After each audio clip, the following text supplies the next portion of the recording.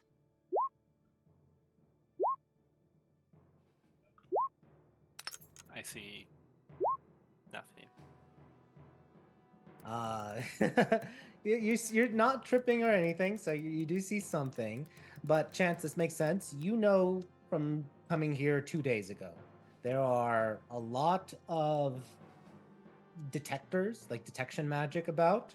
There's also, a lot of, shall we say, fiends that are skulking the area, trying to see who goes in and out and such. Shit. So you all feel like you're being watched as you enter.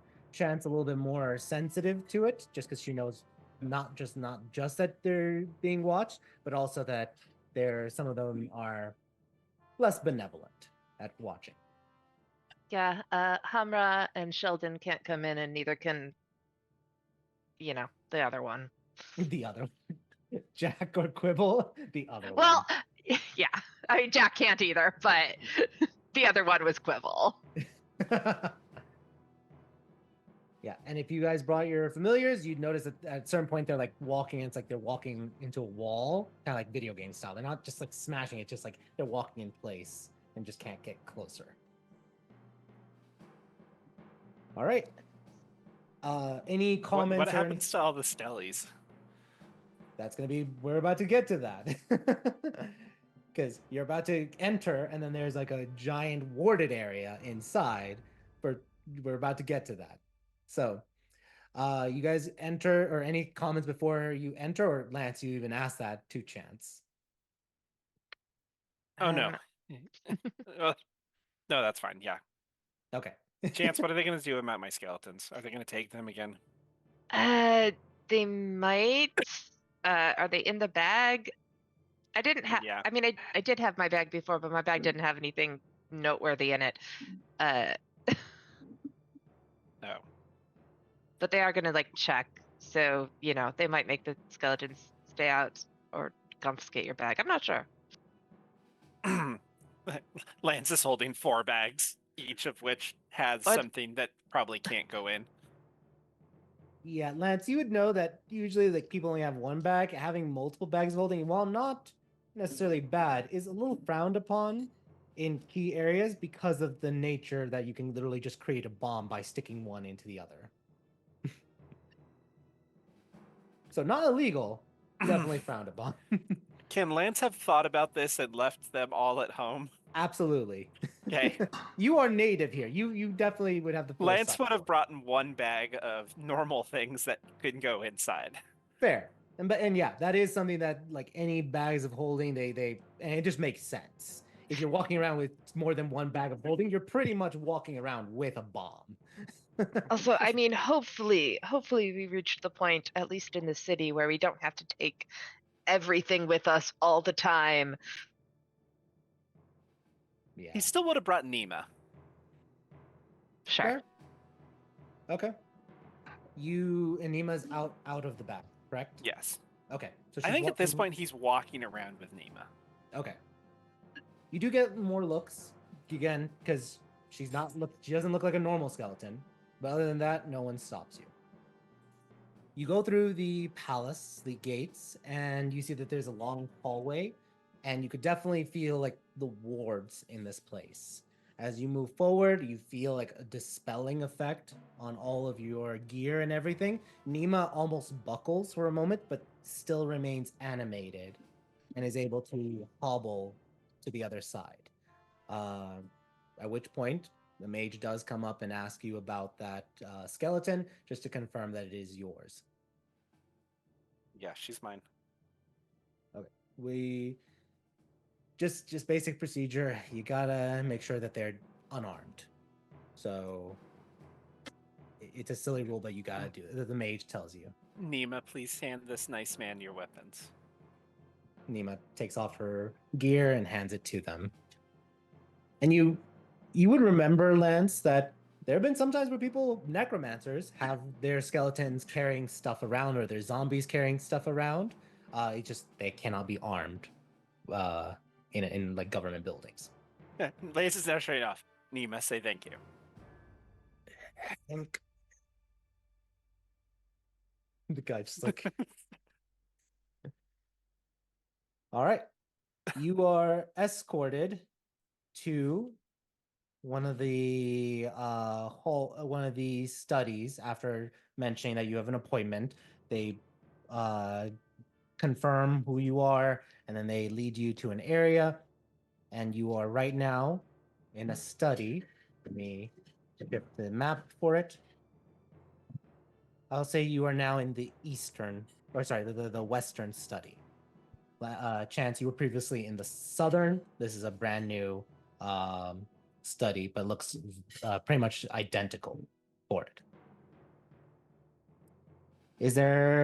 Let's go down the list and see what's people's reactions as they are inside of a government building. They're walking down the halls. It's much more animated and lively. A lot more magical energy can be felt in the building. Um, Chance, is there any mood you're having, any thoughts as you are waiting for a meeting with the Arif? No, she'll just walk close to the wall and see what different books are in here. Yep. Here, there's a lot more leisurely books or books about you notice that there's actually like a non-fiction or a fiction section, but there's of course areas where there are more historical books about the Western lands, including the Lauren Dominion. Great.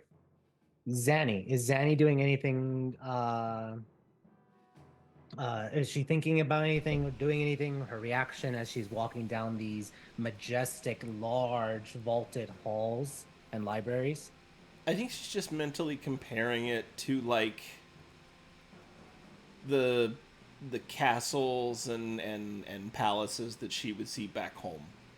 Like she's just mentally in her head like going, so this is how they, this is really how they actually live. Okay. Mm-hmm. And you Yeah, can it's one see of a lot those- of similarities between the Rian architecture and the Arumic architecture. And you even would know that at one point it was one and the same until the divergence with when the realm of Zadia collapsed. I think other So than you're that, able to she's enjoy just it.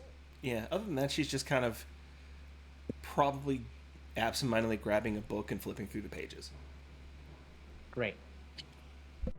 All right, Lance. Is Lance doing anything in particular, thinking anything particular as he is in the West Wing or the Western study?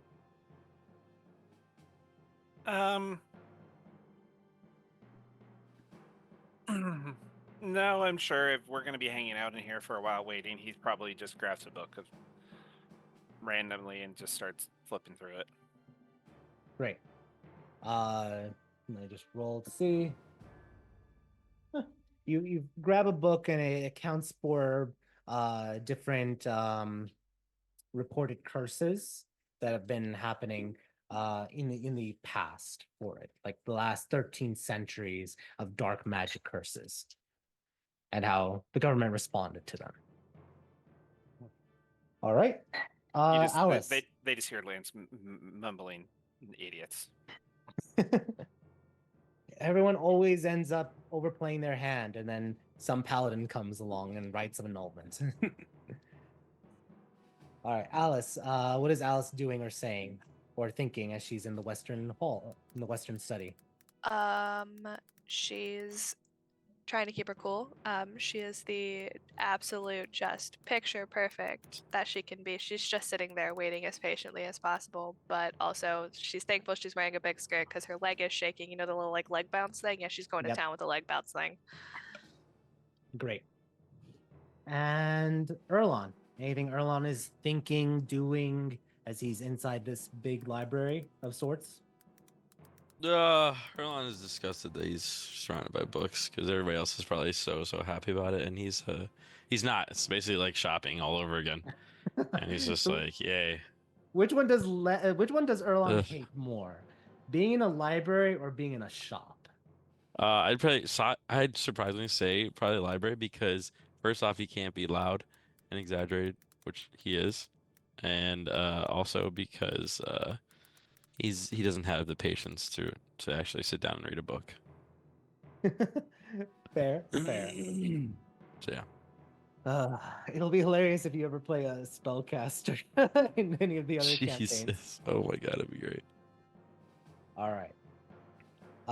Lance, it's not a war crime the first time. All right. Lance, roll me a d20, please.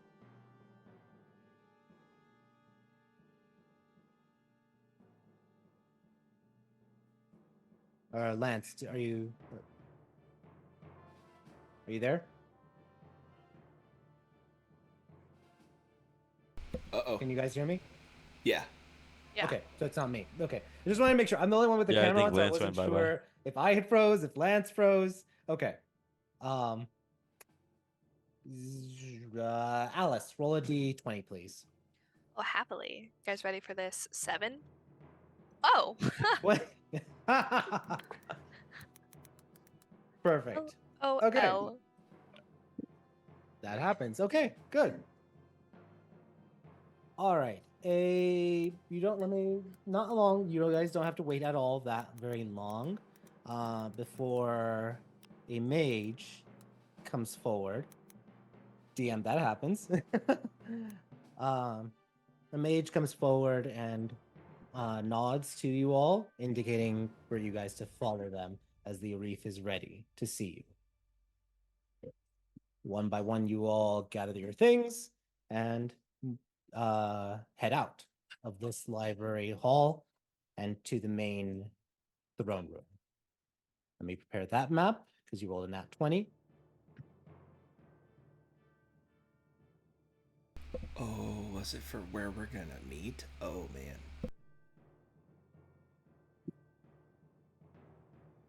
All right.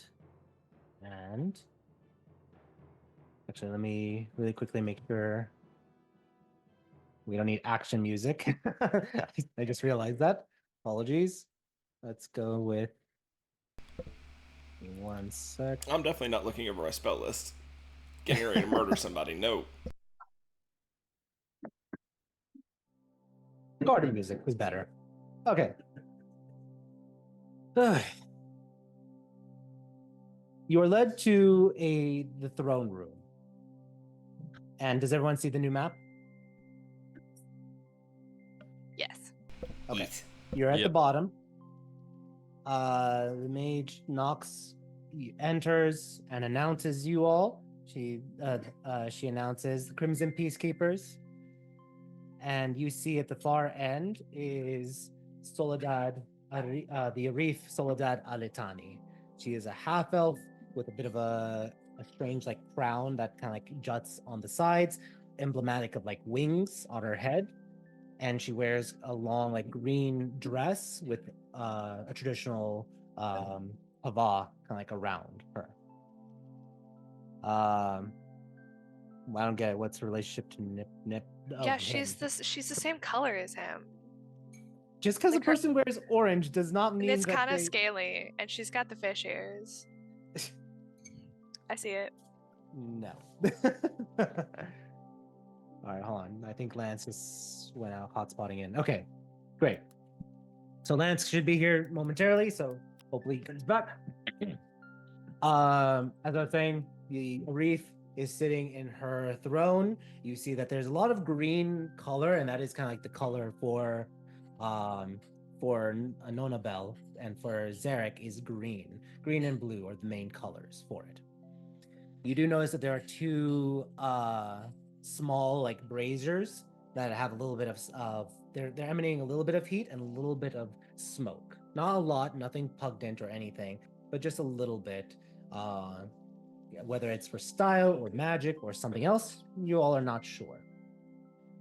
You notice also that the Arif has a bodyguard next to her who is dressed in a little bit of foreign armor, kind of like emblematic of the Keiki shogunates. And I'd like everyone to roll a history check, please, for me.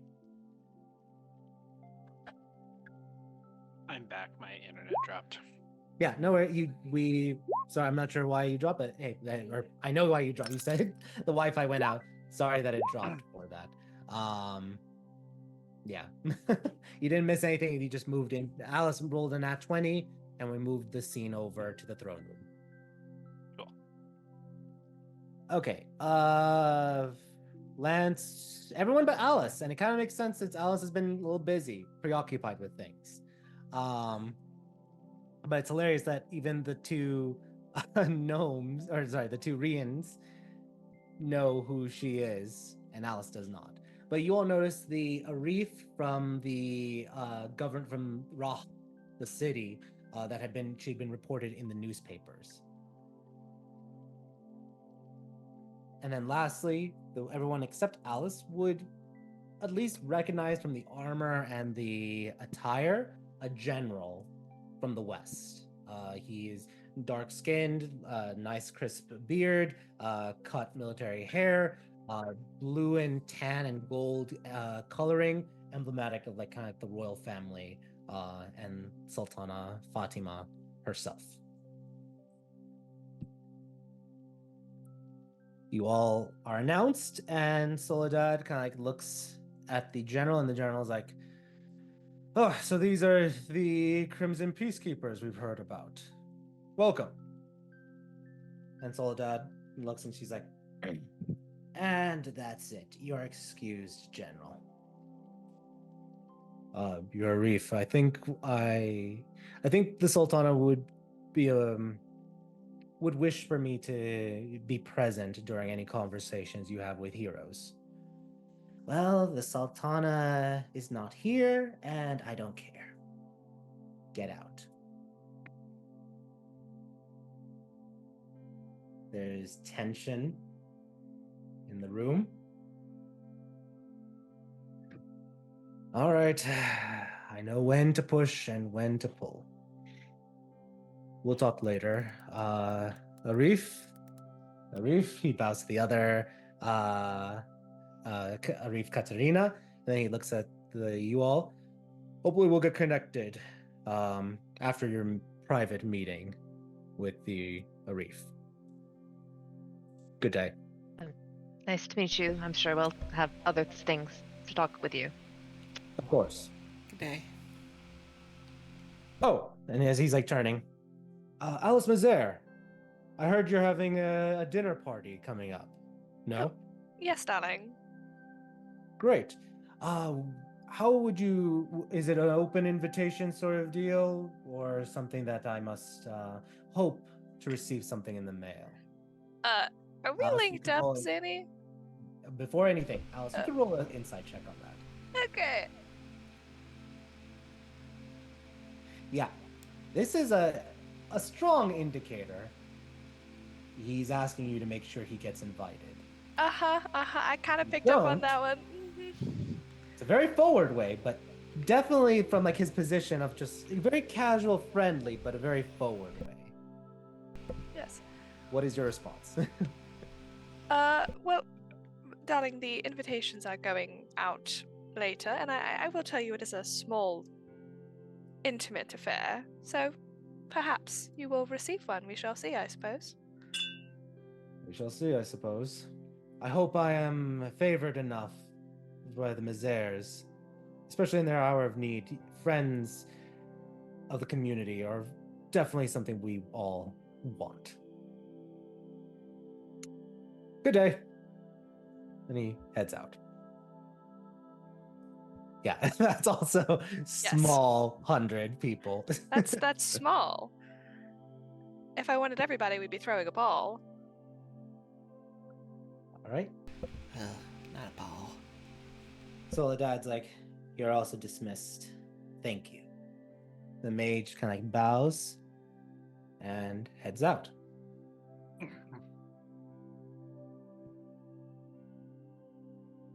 All right. You may approach. Lord knows I'm not getting up. My back hurts.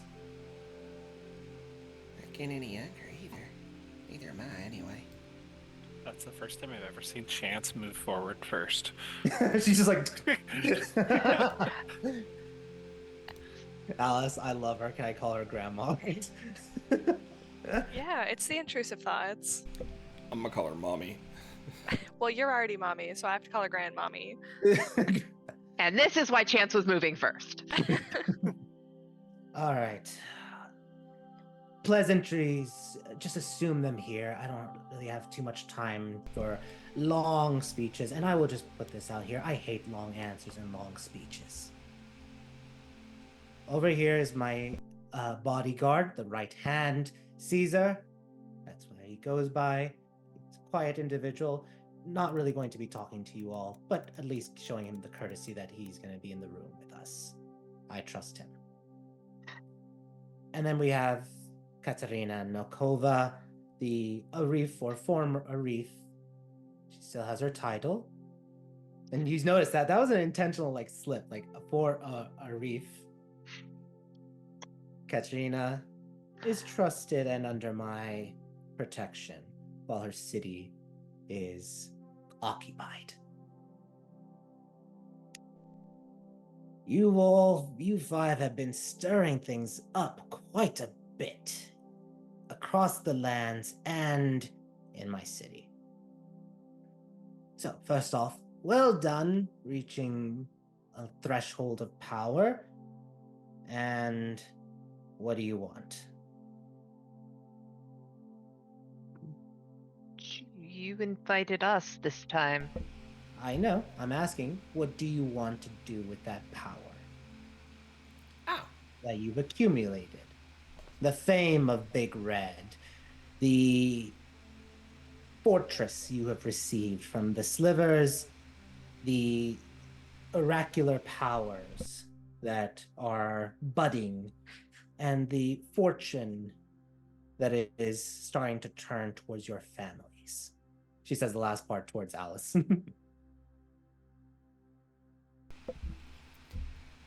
guys have eyes everywhere, don't you? I've survived multiple assassinations. I have to have eyes everywhere. It also helps when I'm a seer and can see into the past of things. Are you at 93 now? 94? 326 assassination attempts on my life throughout my tenure.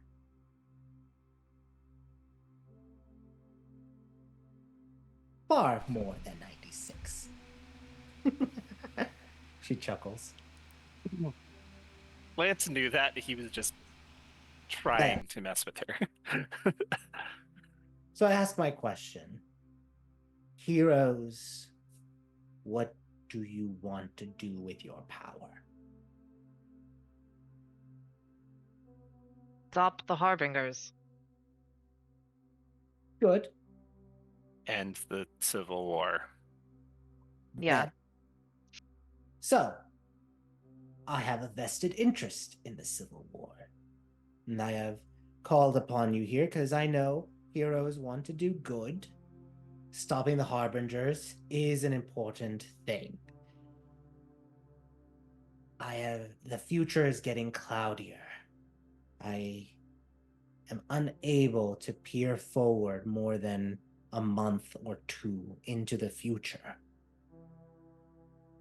That tells me that something big is about to happen in Eremer that may shake its foundations. We have a month to prepare for it. Or more, but about a month, I would say. I believe that in order for Eremer to be strong, we need the tides going in a certain direction, east or west. And I've thrown my lot with the west, as has Katerina over there. You will be approached by many people in this city.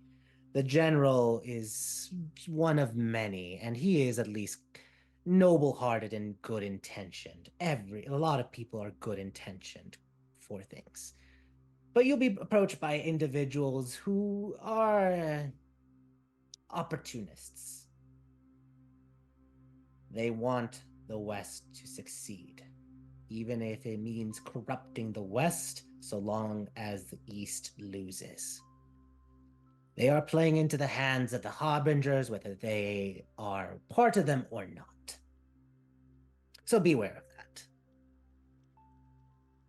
But I do want to know where you all stand in the Civil War. I have an honest question for you. Ask. Does it matter necessarily which side wins as long as one side wins quickly?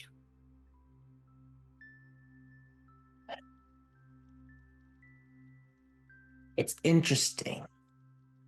When I Because would try it... to peer, I'm speaking, young. Sorry. You ask a question, let the elder answer. When I peer into the near future, it becomes clouded. When I peer 300 years from now or 500 years from now, Eremer is either fractured into small, petty countries or blossoming as an ally of the Rhea against the Grey Flame and the Lauren Empire, the Katal Empire.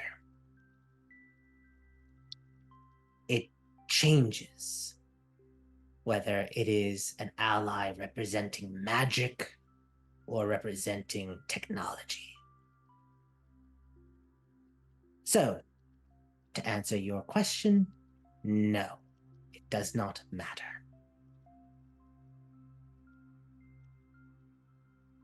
Or does not matter which side wins. So ending the war quickly is more important than the outcome of the war in the short term. Begrudgingly, yes. However, I would advocate, as you can imagine, as an Arif, as someone who loves magic, that the West must win. Right, magic must prevail in the long run, but an end in the short run is also important. Yes.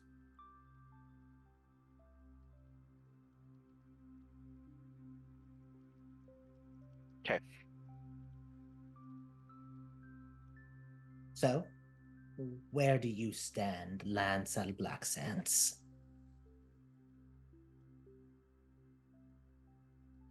I think I stand on the answer to that question, that ending the war quickly is important, and I think I think magic is important in the long run, but I personally don't necessarily think magic the way it has always been done is necessarily the right path.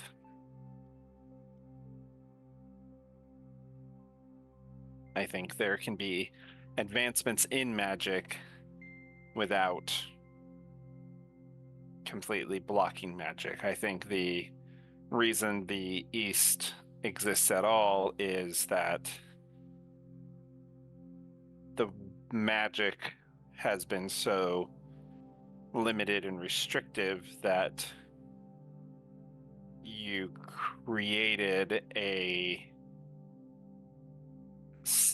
world where you either are magical the way we say you are or you're not, and it was black or white, where there was many shades of gray in the middle.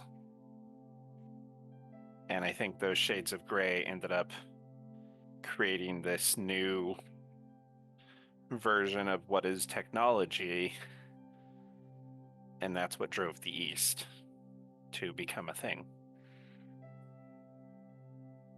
Make no mistake, you are right.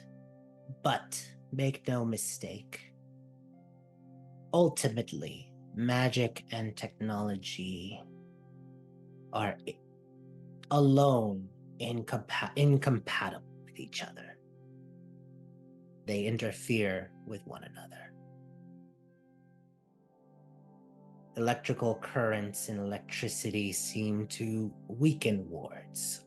Powerful magic seem to weaken electrical signals and electricity.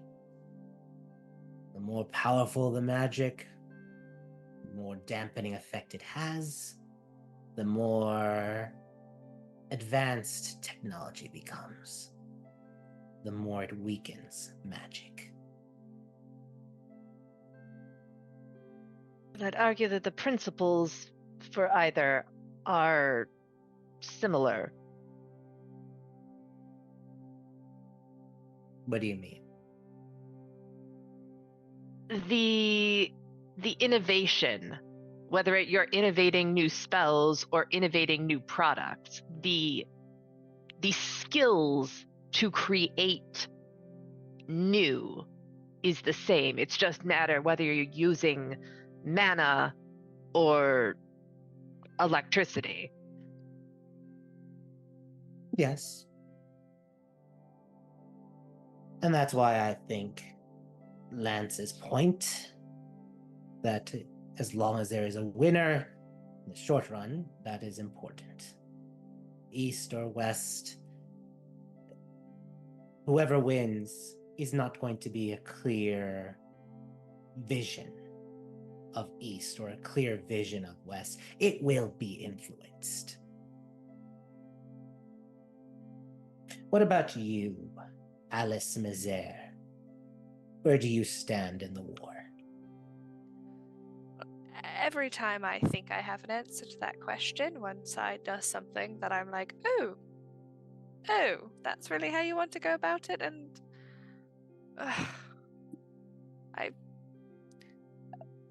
I'm operating under the assumption you have spoken to a certain person that has certain goals for Zarek, at least. Speak plainly, child. He wants to use fabrication to replace factories entirely. Oh, that idiot. Yes. Yes. Which I think is stupid, obviously. But, I don't know. I'm of the inclination of I'd like to end this war quickly because I would like my life to go back to normal, but I want my life to go back to normal is the main thing. I don't know what your normal is, Miss Mazer, but I can tell you this, when you become a hero, it's very difficult to go back to a sense of normalcy. I apologize, that was the wrong word. By normal, I meant people not asking me which side of the war I'm on, no offense intended, or people stopping me in the middle of the desert to frisk me and tell me that I'm a traitor to the state, and that sort of normal where you can go from one city where your family lives to another without worrying that you might perish. Hmm. The super fabricator that the mage has brought up is an interesting concept. It basically takes the idea of a factory and utilizing mana and a spellcaster's ability, create product. It is a threat, though, in many people's eyes, to factories, to jobs, and to livelihoods. But at the same time, the same thing can be said about, well, a normal factory. I understand the tension there. Darwish Al Tahan is just looking at it as a way to make money, a monopoly, and stick it to industrialists. I wasn't saying it was a horrible idea, but it seems like something that we could work together with and not just, hey, let's replace all the factories ever, full stop, moving Which is forward. what Sultana Fatima is desiring, but it's a delicate dance when Darwish can mass produce weapons and items faster than any factory. So this would be another reason to end the war quickly, and then there will be time to negotiate, versus if this goes on, and then they will need the weapons and such, right? Yes. The longer the war continues, the more corrupt East or West will become. Not because of the sultanas, and not because of their generals, though some of them, in my opinion, are, well, fools or stubborn or dogmatic. The real danger comes from advisors, from opportunists that take advantage of desperation.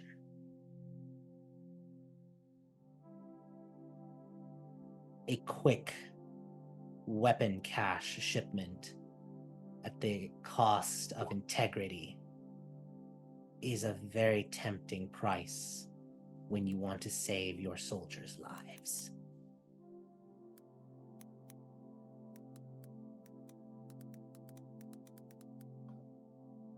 And you, Big Red, as you sit on my chair, tell me, child, did your grandmother Yeah. let you do that before asking for permission? Oh, you were in deep talk.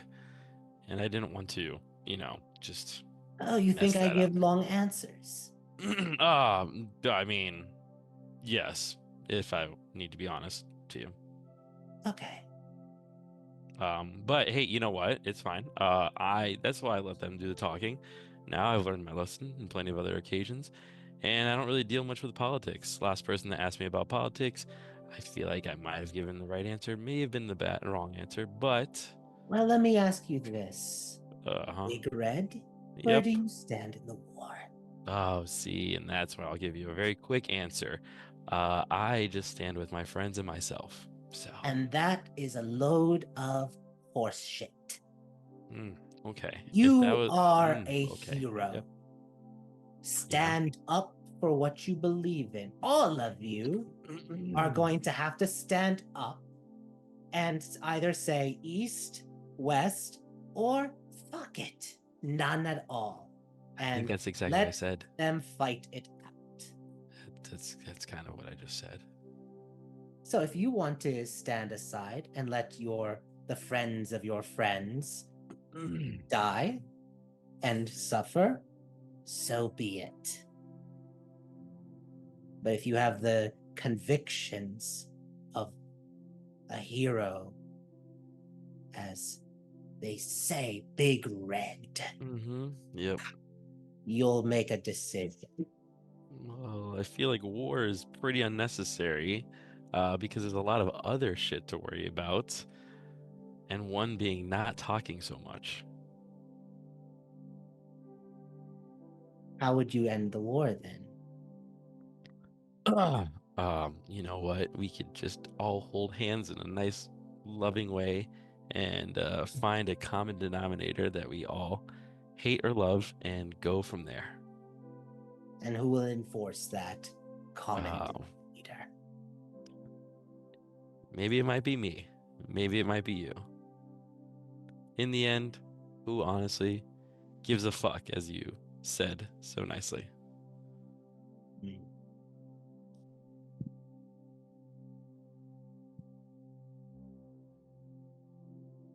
And you, Zanashara Venteri, where do you stand on the war fronts? War is a failure on all parts to reach a compromise. You've gone back to like children beating each other with sticks because you couldn't agree on the playing ground. If I had it my way, you'd all take your toys, go home, the map stands as it does, and Jedna is the middle ground where you all actually trade ideas on a neutral territory.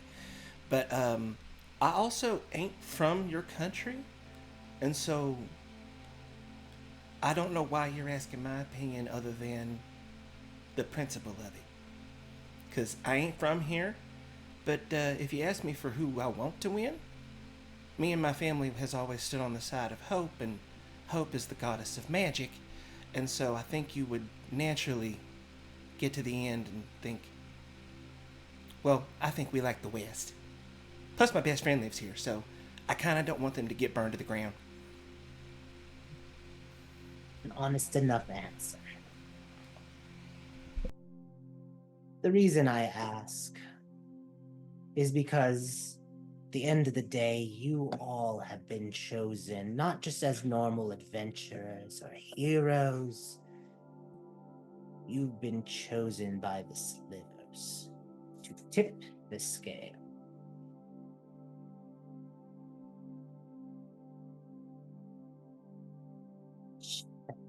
Chance. You thought I forgot. Now you can't back up now. Wait, what? I was saying you can't back up now. I can. She's good as the. It was going through the line and everything, so. Chance. You know where I stand. You've heard what I was saying to Zanashara. Sorry, she wouldn't call you Zanny. To Zanashara. Where do you stand? Well, for the most part, I agree with Alice. I am one for peace, and I just want to go home. But I realize, as you started at the beginning, that getting this over with quickly is the best chance for peace. I will say I have perhaps a leaning of my own, but I have concerns from both of the sides that I have seen. I am concerned with the East that even if peace is reached, their culture is very militaristic. So perhaps there will not be a civil war, but there might be colonization or wars on the outer fronts, just based on our brief, possibly too brief to make an actual decision based on, but our brief interaction with them. Here, I've been looking around, and I do have concerns, again, with the fact that there do seem to be rumors of corruption already, and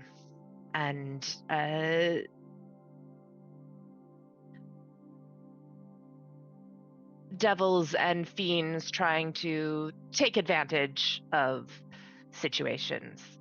And that's currently the concern here.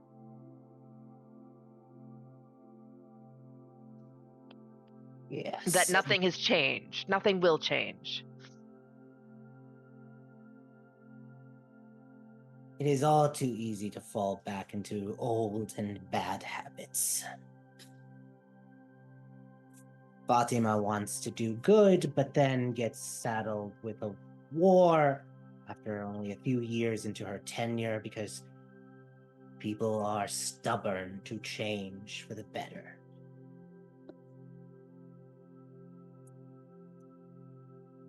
Your concerns are the same concerns I had.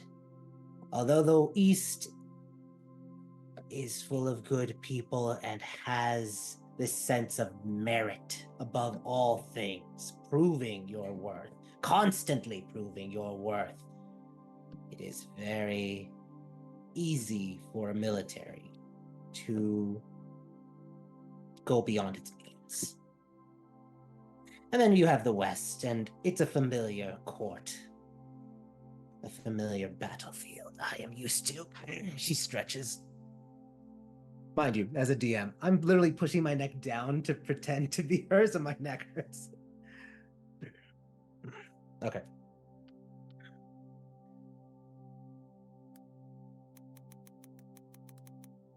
Where it sounds to me like you lean towards the West, I would wish to ask if you can convince the wolf he can finally join the West side in this conflict. Am I incorrect in assuming that you all are planning to travel to Jedna soon? We'd like to. At some point, yes. And you all will very likely speak to the Arif, whether through the mirror or through in person.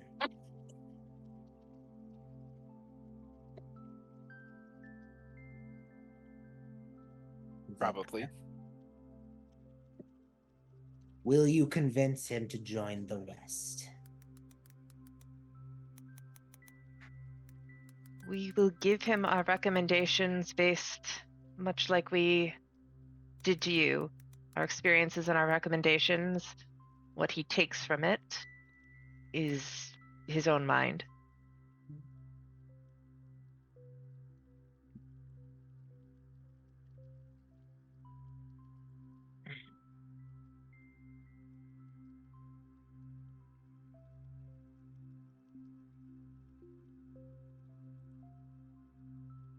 You are able to, it will definitely shift the balance in the war.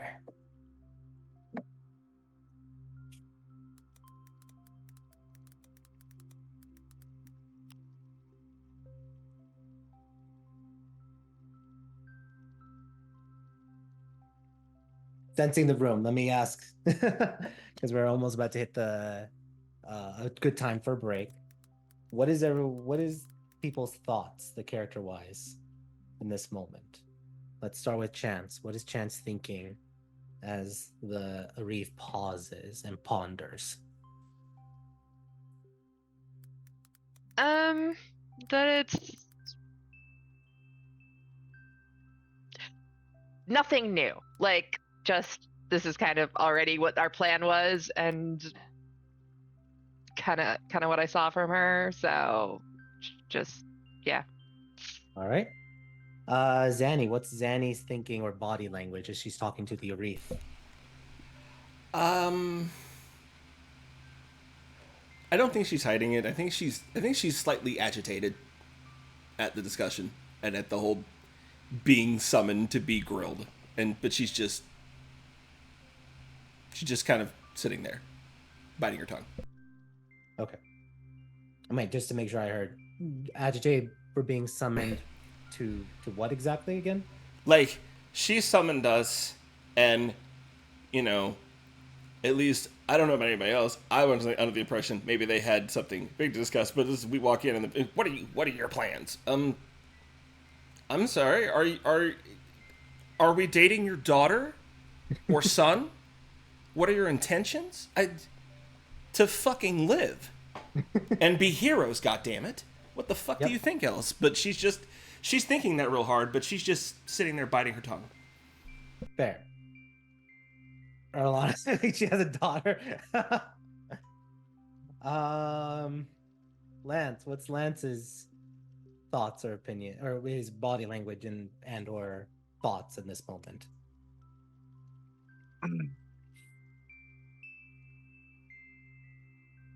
That he's probably thinking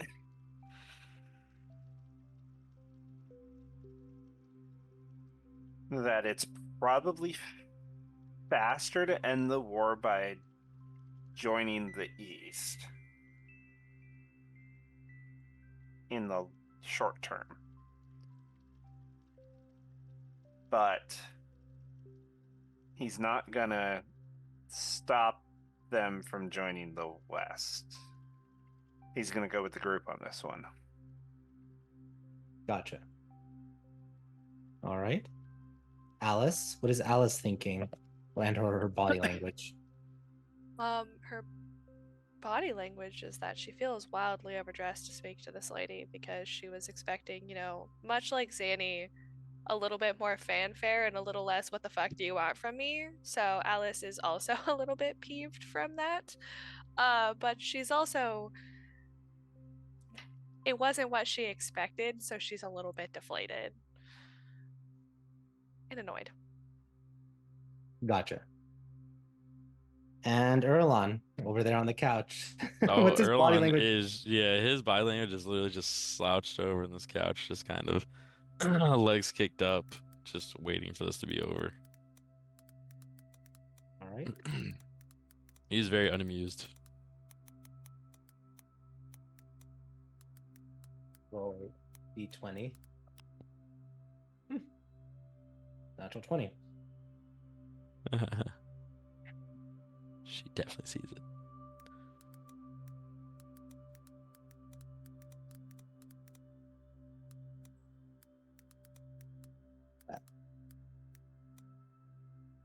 You all may discuss amongst yourselves in private whichever direction you wish to go in.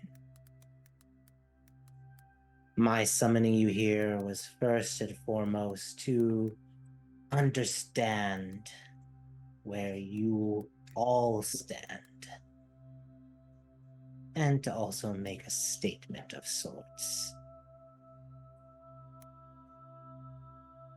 Not sure if you remember, but I sent word to you all when you were entering the city so you would not be harassed by the guard. My protection continues. There are many forces that will strive to go against you, internally and externally. So long as I sit on this throne as a reef, you will continue to have my protections. And assuming the war continues or turns the tide, then hopefully there will be sorry, I just got distracted. Hopefully there will be more to come.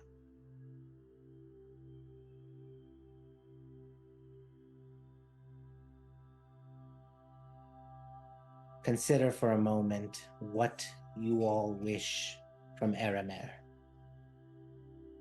For I have the ear of the Sultana, and as I've helped Arif Katarina, I am willing to help you all in shaping and helping remake Eramer after the war's conclusion.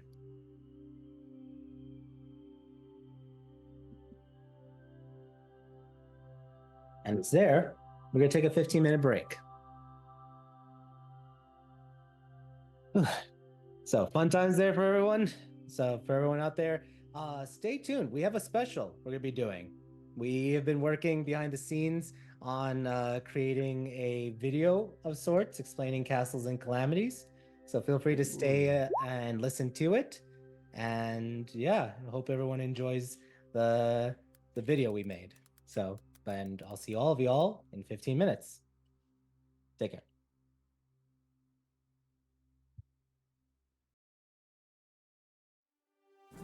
Welcome to Castles and Calamities.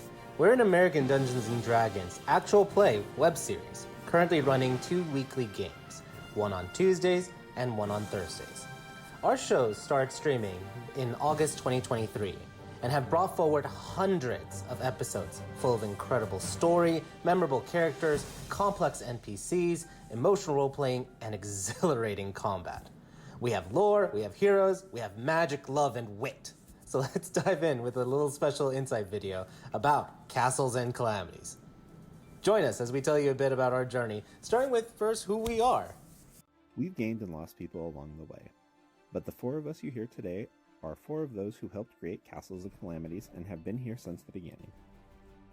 Gassan. Brian. Tim.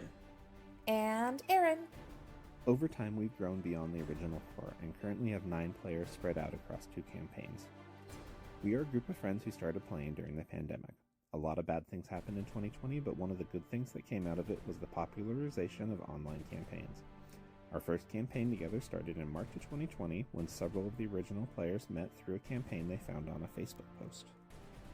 After that game began to fizzle out, we wanted to continue playing together and started our own campaigns.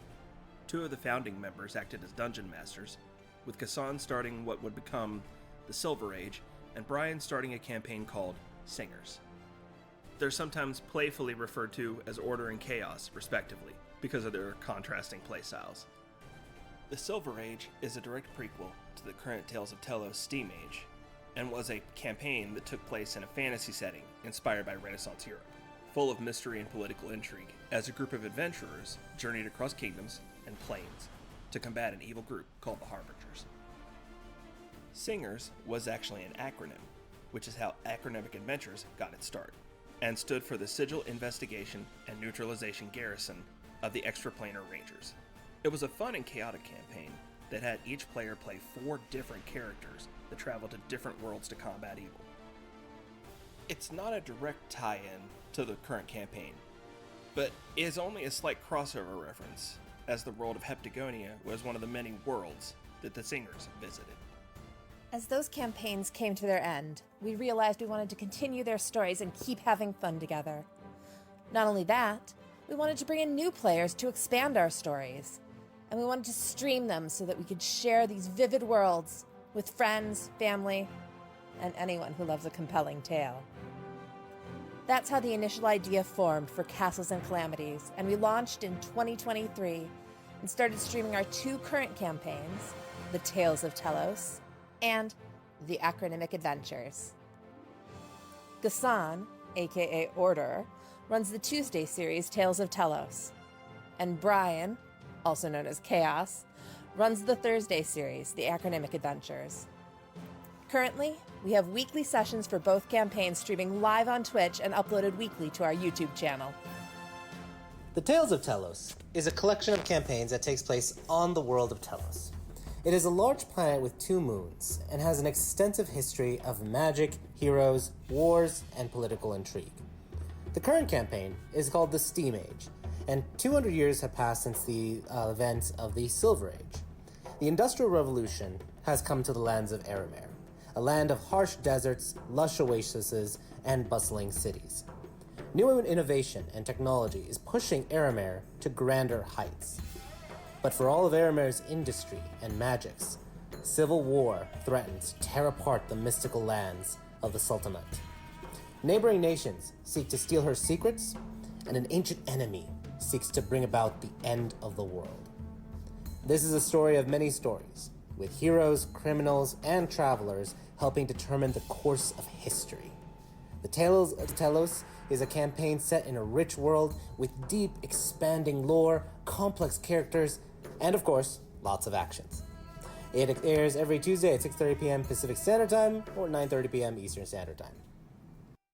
Acronymic Adventures is our other mainline campaign in a separate setting than Tales of Tellos. The current adventure is the Guild campaign, set in the world of Terrasol on the continent of Heptagonia. A continent shaped like a 7-pointed star with a wild creation story involving the literal tug-of-war of the continent by rival dragons. The land itself is ruled by the Adventurers Guild, and the players start in the academy that trains those with talent in an attempt to prevent accidents of unrealized potential manifesting into danger.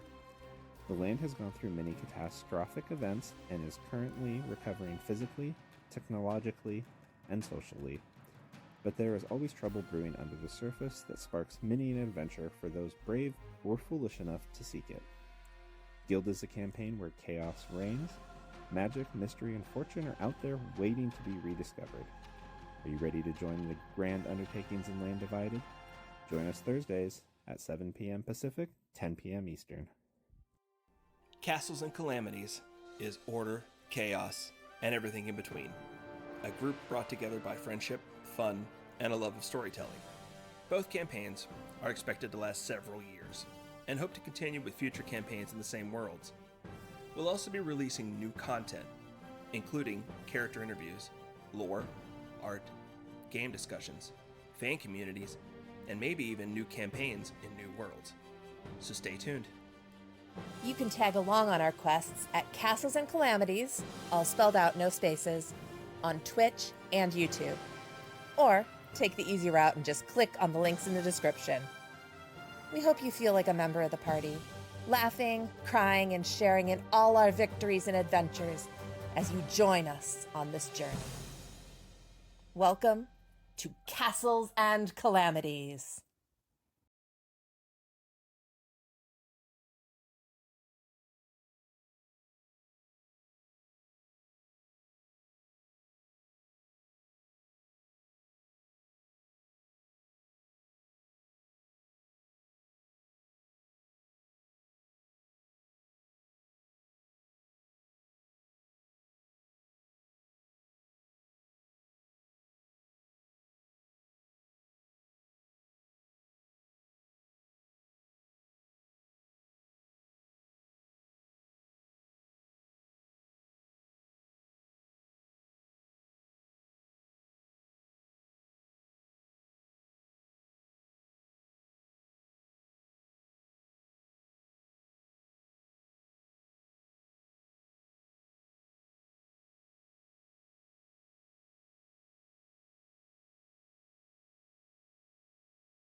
And we're back.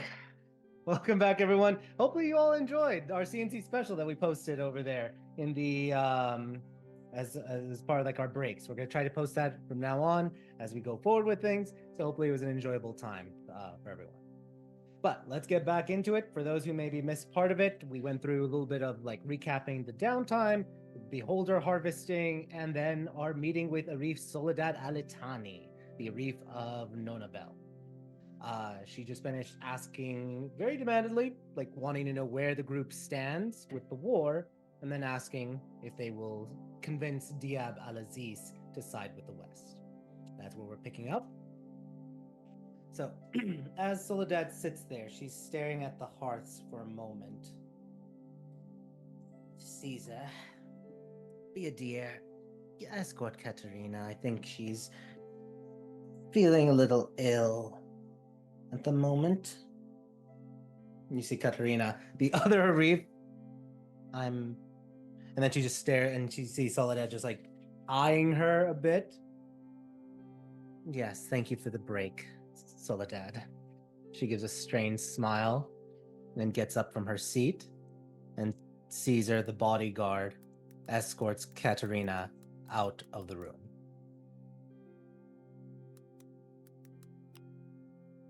The whole time, Soledad is just watching, waiting. And when the doors finally close, she then sighs.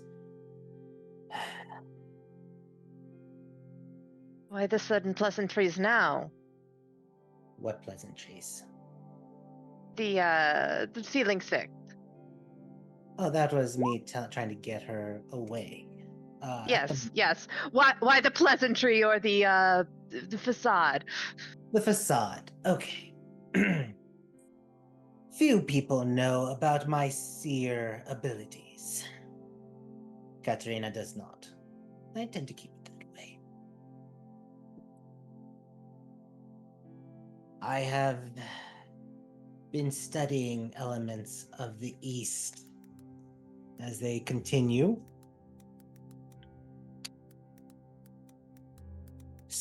Their facilities are warded.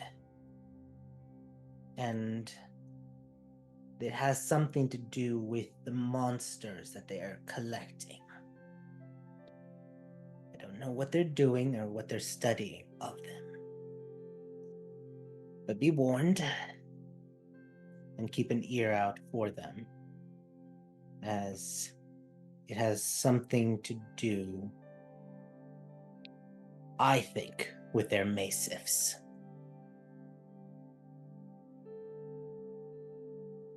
Now, as a seer who is accomplished and sometimes graced by fate, is there anything you all wish to ask me to handle while you're off heroing on behalf of Erever?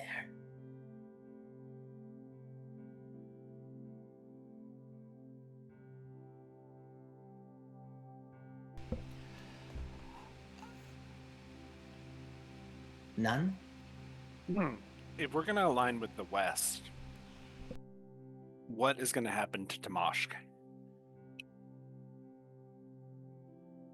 Well, funny that you asked that, Lance Al Black Sands. Since I assume that'll... Sorry to cut you off again, but since I assume that'll be the main preliminary battleground point. Let me tell you how I think it will go based off of my visions. Should Diab side with the West, the Central Line's tension will push away and focus on Timoshk.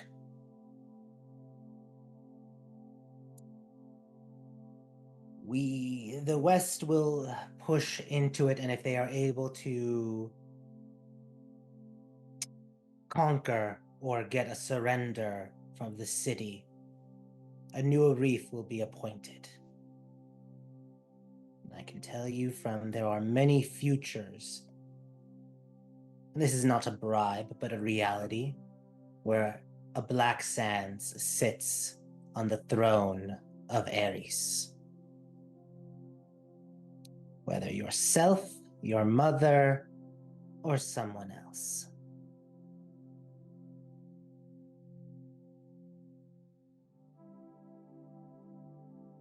What's Lance's reaction at that? He just nods. He's trying to keep a straight face. Roll a deception check.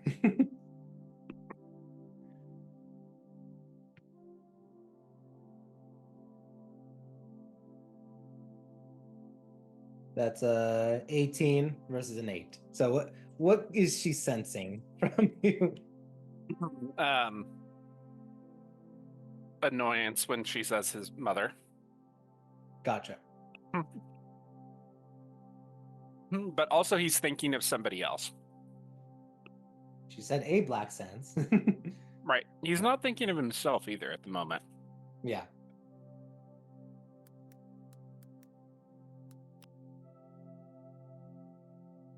Any other questions or favors I from mean, Reef? if you're offering I am. a bit of a personal favor, not exactly related to saving the world, but there's a young child that I'd like to be reunited with, and she's on the other side of the line, and I'd like to try to get her some safe passage to this side where I can better assure her safety. Is this a willing child or an unwilling child? Well, unless something changed in the last month, I would assume willing. She's been under my care for the last month, and I wish to make that a formal arrangement. I can help arrange a smuggling of sorts with my spies and resources, if this is something you need urgently. I would need time to coordinate with her and just ensure her permission first. But yes, I would like this done, if it's within your ability. It is, as long as they're willing. I have my own issue with a family member in Temoshk that is unwilling to come back. So that is why I asked that first. Understandable. Do we still have the head thingy connected? Yeah, I would on the ride over. I would offer that up. Anybody that would have wanted in would be in. Are we still going to put a third gate there? That's what I was gonna ask. I mean, yeah, I'm still considering it. It's just I can get we us. weren't. I can get us to Tamash whenever.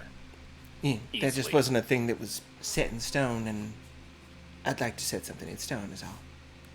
Well, if we're gonna do that, we should do that after we. If we're gonna set one in Jeddah, we should set one in Jeddah.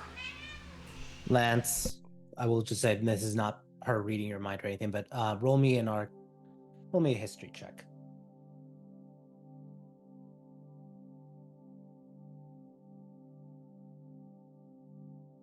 On the board, roll me a d20. Okay, I'm gonna message you something.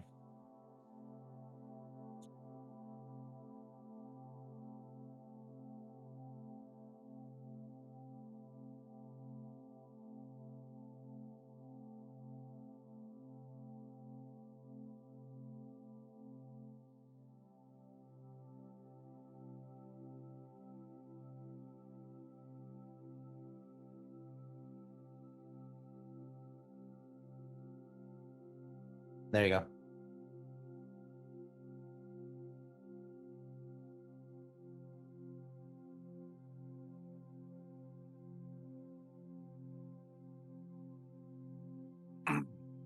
Okay.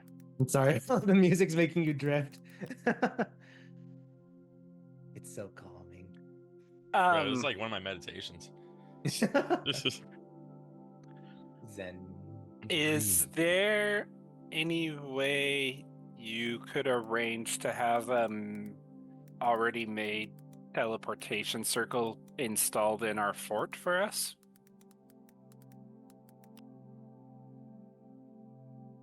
I can pull some strings. Is this something you want new or used?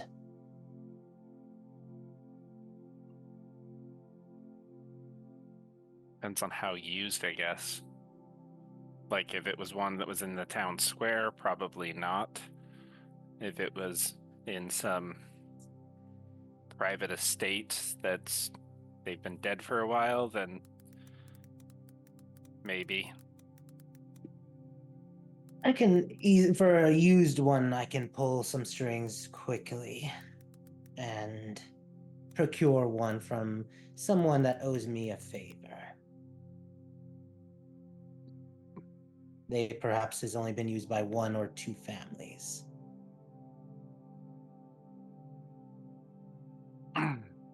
Blaine's just kind of looks at Zanny to make sure she's okay with that. I'm not gonna get any argument from me. I'd prefer new, but that's horribly expensive and also it's extremely time consuming. We could also add a gate of some sort. Yeah, I was gonna we say, can add we other could've- protections. Are you guys having this conversation telepathically or openly? I am definitely having it in my brain. Cool. Yeah, that's because she would have said something, but that's fine. Okay, Yeah. continue.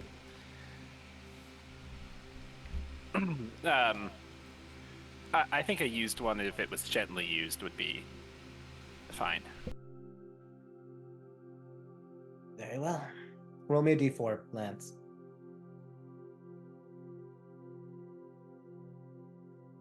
A few days from now, you'll be contacted by one of mine for delivery instructions. I would appreciate that. Thank you. Of course. Any other private favors you want me to consider away from any other ears? I mean, I've already talked to you. Like, yeah. How is he doing? On administrative leave, per my orders. He is going through the stages of grief all over again. But aside from all of that, I had more of a question following up from Lance's previous question about what happens to Tamashk if Jedna sides with the West, but more precisely, you asked us to talk to the Arif Diab. No point in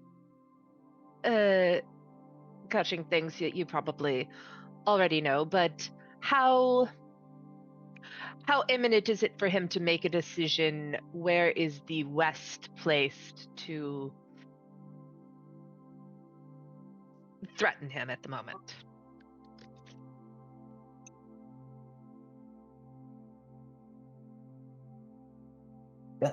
The generals of the West are getting very nervous. I'd say that he perhaps has less than a 10-day to make a decision. Because it is not just the West that is looking to act. It is the East also amassing their forces. Yes. I just assume because we have the West. I would say the imminency, I would put it in less than, he perhaps has 5 days, at most 10. Where it will strike, well, this would be slightly treasonous of me to admit, but through Wahatwa, through the railroads, as well as across the Majai Desert. A 2-prong attack.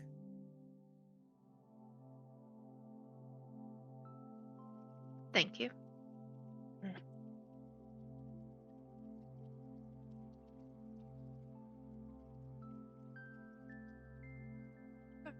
Is it my turn? Anyone can speak openly, child. Well, I'm working on giving people, their turn in space. Right, this is a growing moment for me. I was curious. I mean, I'm sure, obviously, you have eyes everywhere, but everyone knows the problems I'm going through right now, rather than my husband. Bruce Mazer, the paper industrialist of papery industries. Yes, yes. Yes, and I'm sure, of course, you believe in his innocence. I mean, why wouldn't you? She doesn't say anything for a moment. Rude.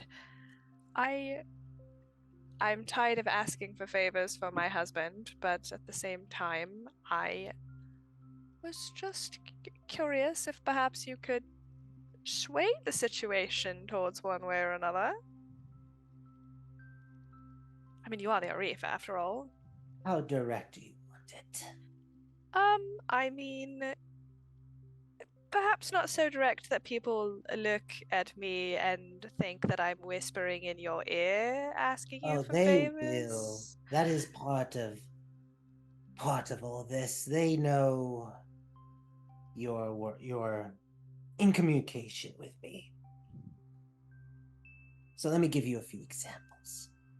I can order the insurance companies to relinquish all funds, else have an investigation launched against them. That will very quickly grant liquidity to you. I could declare Papery Industries as the paper choice of Nona Bell and put in orders and essentially front the money for a new factory immediately to be built.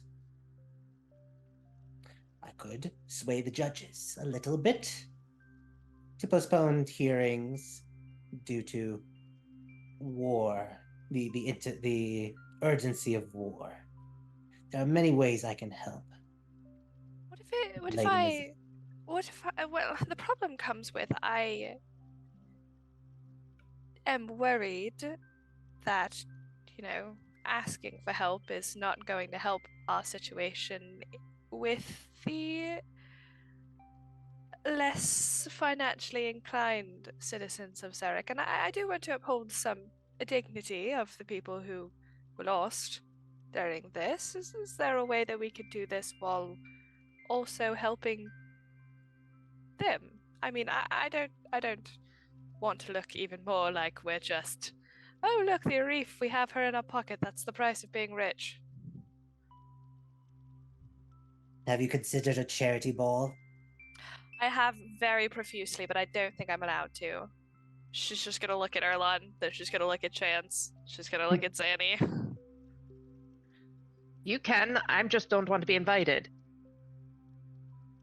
Okay, I'm now very strongly considering a charity bowl. It's in your head, Alice. Okay, no, for real. How many people am I fucking cooking for? No, this is a dinner, darling. Don't worry. If you wish, separate from your little party tomorrow or the day after, consider within the next month a charity ball, and you will receive a sizable donation from the Alitani family. That will be an indirect support and will at least show the good people you are fundraising on their behalf. Oh, why didn't I think of that? You're very smart. Doing this for over a century. You learned some tricks. Oh, I don't want to live over a century, thank you. Alice is now planning a ball. She is checked out. And what about the hero Big Red on my couch? What about me? Do you want the couch? Or do you want some other favor from me? Nah, I really don't feel like I need any favors from you. Actually, I'm doing quite well for myself. Good. As you can see, you even said it that, people see me as a hero. And if you haven't noticed, people have been kind of noticing more and more in your city. So I feel like everything has been fine. for myself. Good then. Yeah. I'm glad you are a hero that has no needs other than fame. Yeah, I really don't feel like I have any needs. And I do mean that sincerely. It is refreshing. Yeah. Well, with that being said, I'm sure there's many people who are eager outside to catch your ear. Be careful of.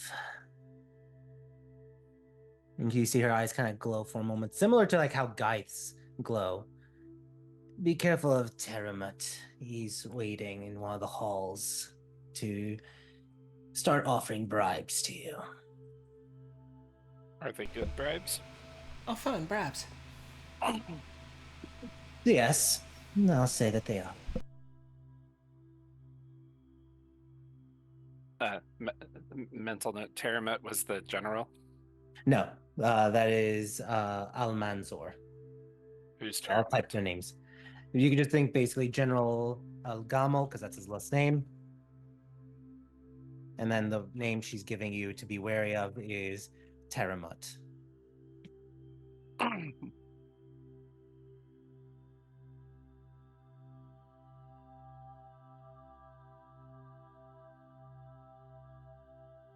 Well, I'm sure you have a lot of things to do then. I have a dozen more fools to speak with. Should you need me, send word, and I'll send an anonymous letter back to you all. Do you prefer a letter or a sending? Please, for the love of the 16, no sendings. Okay. I have to wear a ring just to stop all the incessant sendings I get from family, from people who want to have all the talks with the ear of a reef and all the other mages. That's fair. Sorry to bug you that one day. We just wanted to make sure you weren't dead. I understand the circumstances, yeah.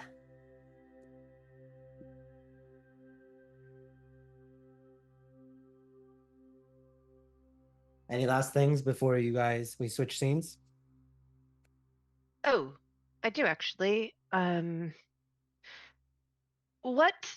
So we haven't, aside from our time in the dungeon, we haven't seen any harbingers, but we know that they've been split up and poking around in each of the cities.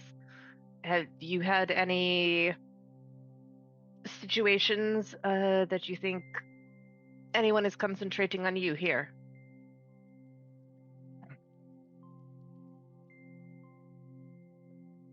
Harbingers, no.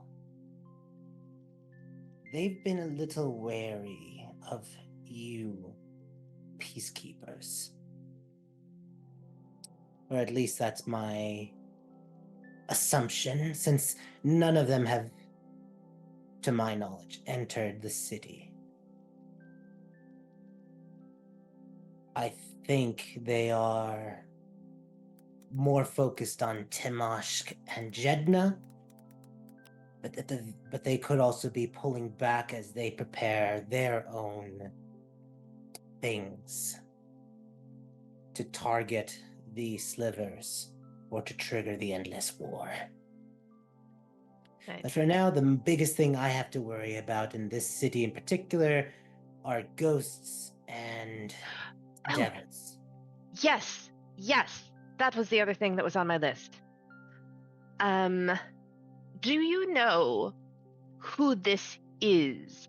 The horses said they used to be a person that lived in the city, but now they appear to play with demons.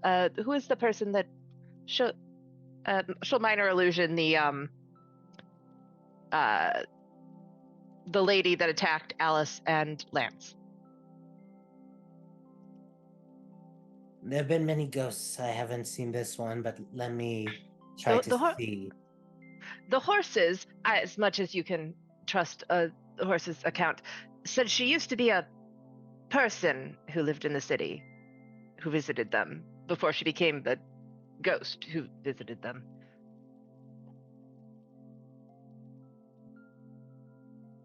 I'll have to do some research seeing into the past.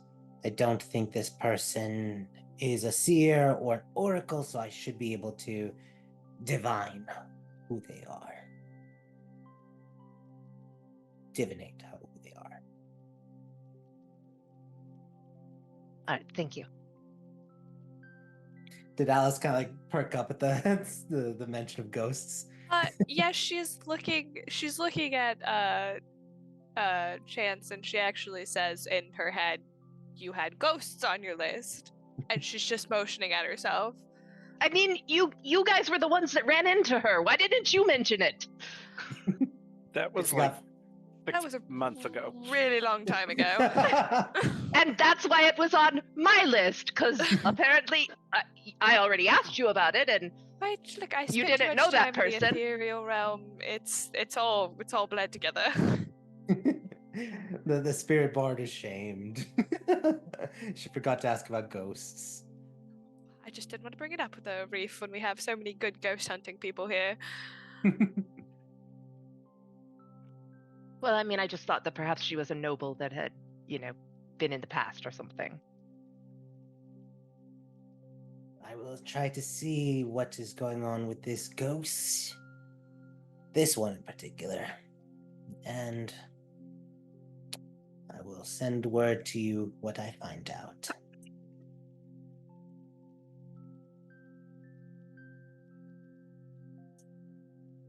Thank you. With that said, if there's nothing else, then I wish you all the luck and fortune in the coming days. We'll be in touch. May you all find the peace you are looking for. 16, look over you. That's it. Do you all bow or leave? Yes. Yep. Yeah, Zanny will give a polite curtsy. Yep. Does Big Red make a show getting up from the couch? No, he'll just do like a big yawn and just wander all over to them. Yep. Yeah. Not waddle. Waddle over. Just waddle. All right. You all leave and are walking through the halls. Lots of people are giving you a lot of space and breadth. And as you're getting closer and closer towards one of the staircases going down, figure walks over, appearing to be human. He's like, the Crimson Peacekeepers. I've heard so much about you all. Oh, where am I at? Hello, good day. My name is Temerut. Temerut al-Sadat. It's a pleasure to make your acquaintance. Hello. Good to meet you as well. Hi. Hello. I wanted to ask you, how was your meeting with the reef? I hope all was well and that everything is well, hopefully everything went well with the reef. No? It was meeting-y. You know, there was a meeting and words were exchanged and I'm sorry, do I know you? How's this your business?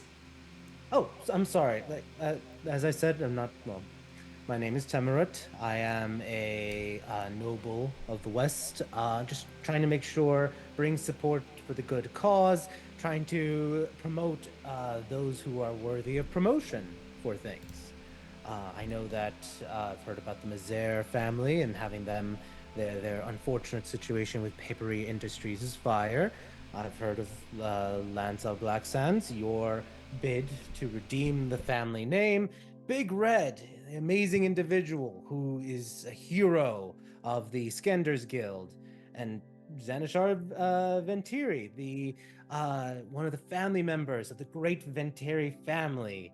And for some reason, I can't find a lot of information on you, dear Devilkin. But just we've heard about you being part of the Crimson Peacekeepers. So, such reputable people. Wanted to at least introduce myself and see if I could be of service to you fine folk. Lance in your head, Zanny's just like, you take this one or I'm gonna be a bitch. Oh, that's why. You heard the basic version that everybody else heard. Is there a more in-depth version? I would Oh. love if I may, invite you all to a dinner at my estate here in Zarek.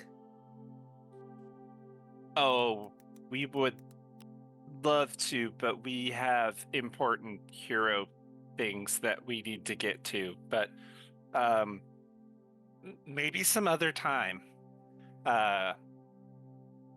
Yeah. And he'll just give him a quick pat on the back. Nice to meet you. Paragon Route? Yeah, good to see you. And we'll continue to walk on by. Do the rest of you just walk by quickly past Timrut? Oh yeah, I'm out of here.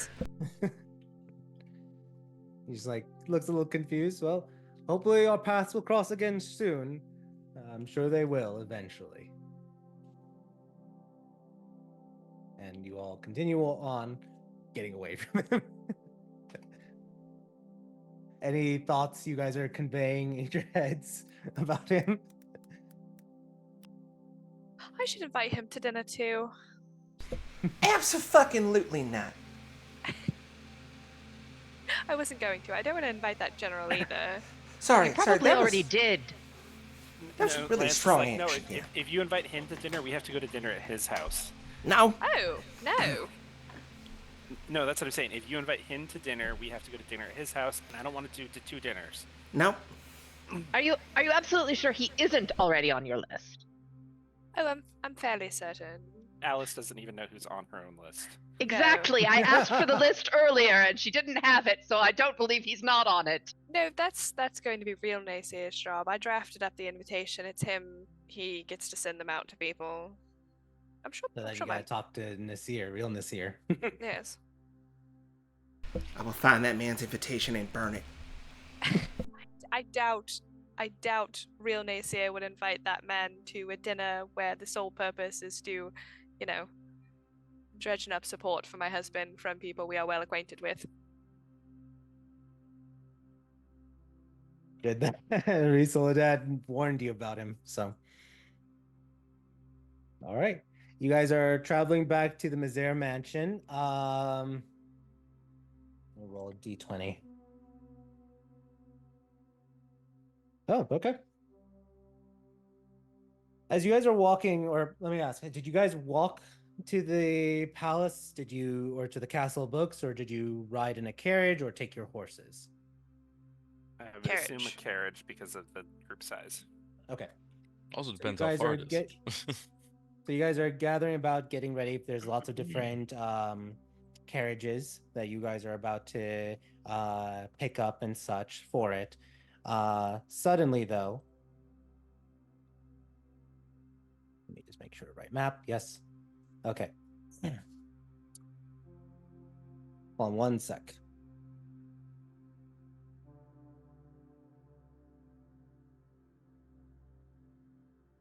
Okay. Suddenly, a gnome approaches the group. She is wearing orange and silver, large orange hat, four things. She's about Zanny size, walks right past Zanny straight towards Erlon, and looks at Erlon. You're Big Red, aren't you? Yes, I am. And mind, she's looking up at you because you're 4 feet. She's about 3 feet, so she's just like a good foot. You're a good foot taller than her, but her hat is definitely taller than you, with all things being considered. Make me your apprentice. But I don't even know you. I'm Big Orange. Big Orange. I like that. Well, I'm a fighter. You're a fighter. I want to be trained yes. by the best, and I want to become a hero. So, make me your apprentice. Oh my god. I'm gonna look at everybody else. And ask him what telepathically. I'm gonna ask him what the hell do I do. I'm pretty excited though. You're Big Red. You know how to handle these type of situations, darling. I mean, this is an apprentice. This is my first apprentice. Well, we all have to start somewhere, don't we? Stop talking to your friends in your head. Am I Whoa. going to be your apprentice? Yes or no? How do you know that, Big Orange? Well, you're obviously looking around with your eyes at everyone. I just look around once in a while. Okay. First rule, apprentice, is you just So I don't am your question me. apprentice. Good. Well- Where do I meet up with you? Okay, hold. Ugh. Okay, well, we're gonna go to the gym first. Okay. Which Okay. gym? Oh, that's a good question because I don't even know where the gym is here. I don't think Okay. I've been to the gym here yet. Actually, well, news to you. Hold on. We will not start right away because I am in the process of building a gym. You're building a gym? I am building a gym, my very own gym. Where? It's more of a James at the moment, though. Okay, shut up. It is gonna be in a special place that I don't know of yet. Okay. Remember, I told you don't question me. Okay, that's really cryptic. Yes, it is. All right. Well, maybe for where some. are we heading then? What do you mean by that? I'm going with you, right? You're Your apprentice now. time out. Wait, do you not have like someone that you live with? Like, how old are you even? I'm 91 years old. You're 91 years old. Okay. Shouldn't you be his mentor? Shh. It's not about Eh. age, chance. Hey, sometimes we start late in life, okay? Gnomes don't go the way you do, okay? I'm 118. 350 plus years or 500 years. She's spry. She's like in her 20s or 30 for it. Your 20s. Y'all keep looking at 100 plus like that's old. We are children. I'm not saying it's old, but he is a long-lived species too, and he's Yes. only 23 or something. Fair enough. Why you're moving really fast, okay? And that's coming from me, that's kind of weird. I thought Big Red moved very fast like fire. No, that's what I said. Coming from me, that's very weird. Can we put a pin on this and you can meet me tomorrow, maybe, and we can talk some more and get to know each other first before you just dive into, learning from the best. Why don't you Which I show him agree your with you. skills, Orange? I agree. Okay. Yes, you beat want up Lance here. demonstration? I do. I want you to beat up Lance here. Okay. Do you want right here, right now? I mean, you never know when, the tough's gonna get going, so just, show it. Reaches for her sword. Oh, shit. She's unsheathing her sword. Are you guys gonna do this? Wait, hang on. Zanny literally pulls out a pipe, starts backing. Okay, go ahead. Okay. The guards are gonna stop. Like, hey, Not hey, here. don't combat anywhere near the palace. Take it somewhere else. Oh, Big Orange. Sorry. See, not here, not now. Maybe tomorrow. Roll persuasion check. Damn you. Yeah, why don't we arrange for an interview? Give him the help action. Okay. You said persuasion check? Persuasion with advantage. Take that advantage any day. Let's go. Thank God for that. Tomorrow, noon. Where?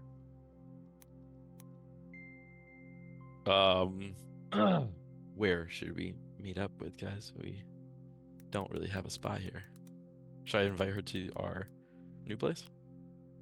Are you saying this out loud or in your head? No. This is telepathically. She sighs. Again with the telepathy. Look, first thing you need to learn is that when I'm with my squad, gotta, No. keep them in the know. No. No we're not squad. bringing- No squad. We're not your squad. You are my squad. No. Yes, you are. No. Yes. I'll squat it. Literally just see, especially because of her size, all you see is like her head, her hat, literally like this, as she's like turning her head. For like the taller folk like Lance and Chance, they're basically just seeing the hat kind of like go like this because of her size. Isn't there a park here in town or something? There's lots of parks.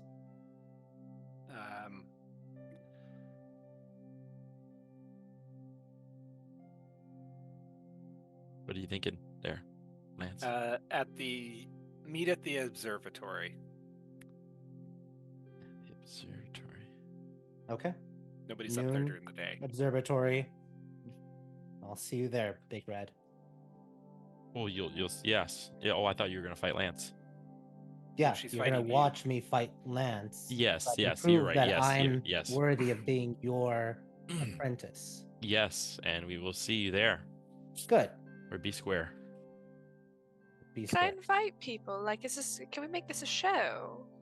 No, it's gonna be a show for us. Just you can come with. I'll see you then. See you then. Can't wait. And she kind of like What's your name? salutes you, Shoot. and then heads off. Damn it. All Are right, you that's kind of shouting exciting. What's your name as she's walking off? Yeah. Lucille. Lucille Lasco. Lucille. Okay, I have an apprentice. Just saying. I want an apprentice. Bah. Well, you Lance have to has apparently one, be the and best you of the have best. one. Zanny has a child. I mean, I have a baby, but I can't do anything with it. I have a baby. I need an apprentice. Do anything with it. Mind you, Yeah, you should do. mind you, Erlon, you don't have to, but this is the cost of becoming famous. I'm just saying, I as a know. DM. I'm pretty excited. We're gonna start approaching you. Not just people who want your signature, but people who are like, "Hey, train me. Hey, I want in," sort of deal. So if you don't want her, just say so. No, I'm we're just gonna letting you know see. this is We're gonna become gonna see more what common. she's doing. Yeah.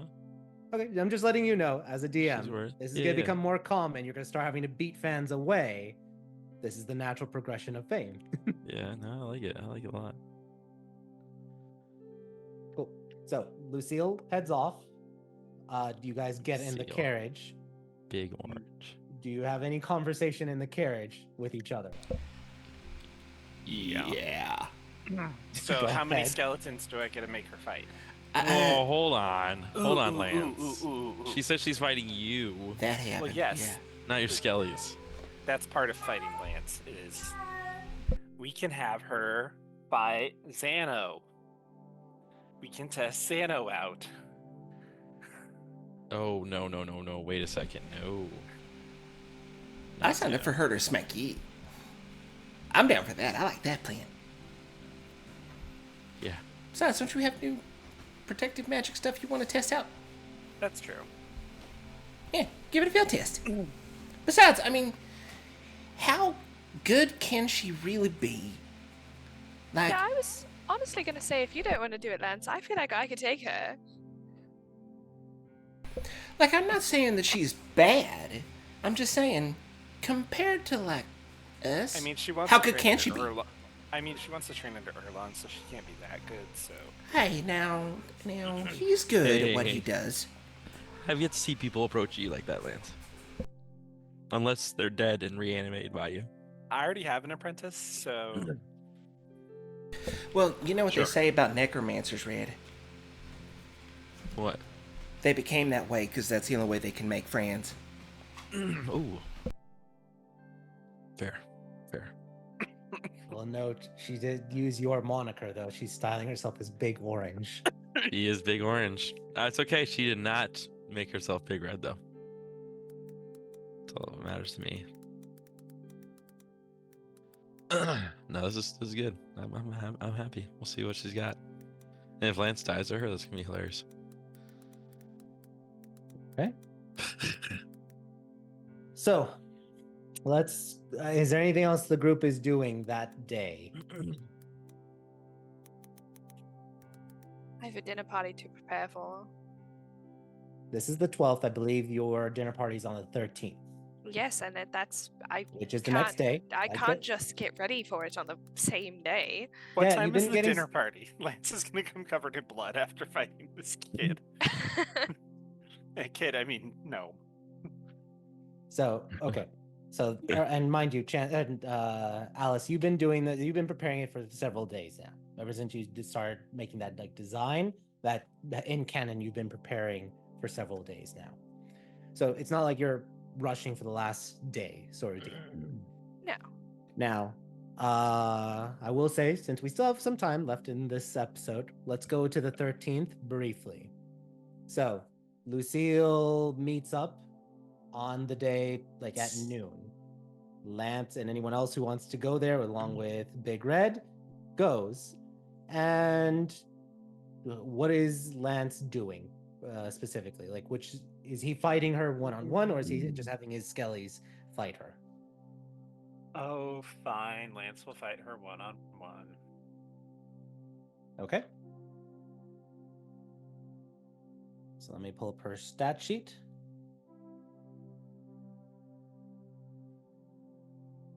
She's actually level 15 and doesn't realize we're so low level. Yes.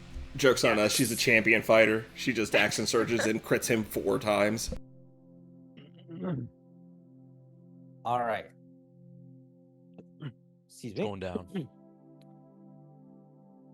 So with that being said, she pulls out her sword, and you see that she also pulls out a pistol, or makes sure like a pistol strapped on her side. Lance hates She's ready. pistols. But she's wielding a sword at least. Lance has his cane. All right. Let's do this. Roll initiative. Let me pull the thing and roll initiative, Lance. God damn it! What the fuck is that? I don't have my token, so I can't click on it. That's fine. We're right now. This is Theater of the Mind battle. Let me get rid of. And then Lance, you rolled the turn for 21. All right. You're going first. What is Lance doing? Lance is just gonna run up and bop her on the head. All Oh right. my god. Roll an attack. I'm so for this. 8. She blocks with her hold sword. on, I'm gonna use my my inspiration for the session. Okay. We must use She inspiration on blocks with her Lucille. sword. Holy. 13. Yeah, she blocks with her sword. Anything else? Bonus action? No. Okay. Let's go back with action for the battle music. All right. She's gonna take some swings at you. Let's see. 1, number 2. I'm assuming an 8 misses, but an 18 hits. Lance will cast shield. Okay. She's going to action surge. He's a fighter. 20 and then a 23. So you take Lance's AC is 20, so yeah, the 20 hits and then the 23 Yep. hits. So both hit. Let me just confirm. So you take 12 slashing damage from the first hit, 9 slashing damage from the second hit. okay. One of the biggest reactions from the crowd. I'm like, oh. You're fighting in like the outside the observatory. Not a lot of people are outside the observatory at noon. No, I'm saying crowd as in like literally ours and whoever joined Okay, me. I wasn't sure which crowd you were talking about. So what's out? Let's get through. Yeah, what's I know Alice? Alice is here. Zanny, you're here. Chance. Oh, yeah. Oh, I am. Zanny, what's Zanny's reaction? There's just she's taking the pipe back out that she was gonna smoke before, and she's just smoking. And every time there's even close to it, she's like, "Ooh, ooh, yeah, that's it, get it." Awesome. Is Alice there, or is she at home preparing for the dinner Oh, party? no, she is preparing for the dinner party by drinking while watching this. All Like right. she's got a martini glass, and every time something happens, she's like, "Ooh, oh, that's painful," and then she's gonna drink a little bit. You know, we gotta lubricate the nerves. Fair. And is Chance there to watch this? Probably just so he Yes. doesn't kill himself. He's got To the do time magic, that's healing magic. So you see, Lance, she attacks twice. You shield on the second. She jumps up, does a backflip, slashes the kind of a little bit of your hair, and then as she's going back, you're turning and she slashes your back. And I need you to make a con save as well. why. Oh, You're fine. She put some poison on her sword, and Cool. you resist it. she's dirty. It is your turn now. Okay.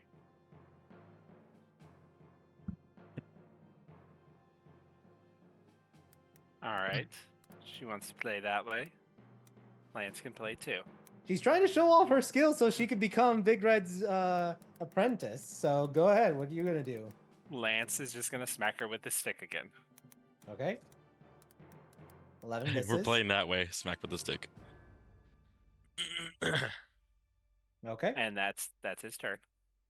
You see her use a. She kind of like flips her sword a little bit, getting kind of like Or wait, let me just double check one thing.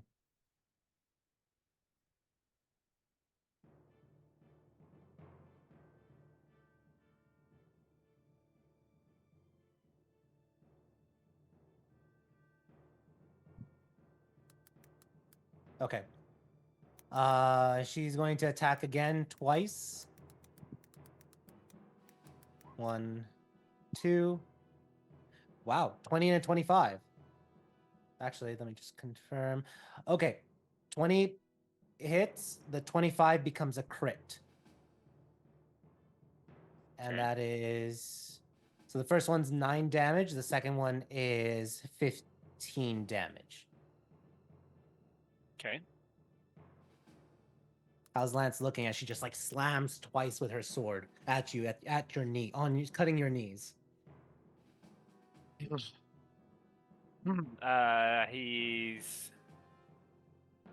at 27 out of 72.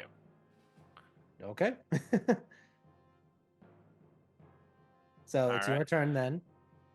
Well, now he just wants to see how she reacts to not nice things. Yeah, I was gonna say, at this point, after saying that, Erlon's gonna yell at Lance and like actually tell him to really put her through a real test. So he goes. So he'll shrug and go, "Okay,"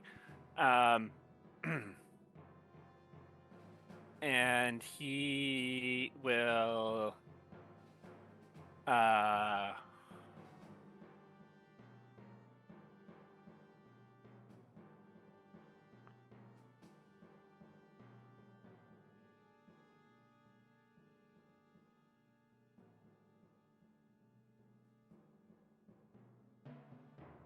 Cast he'll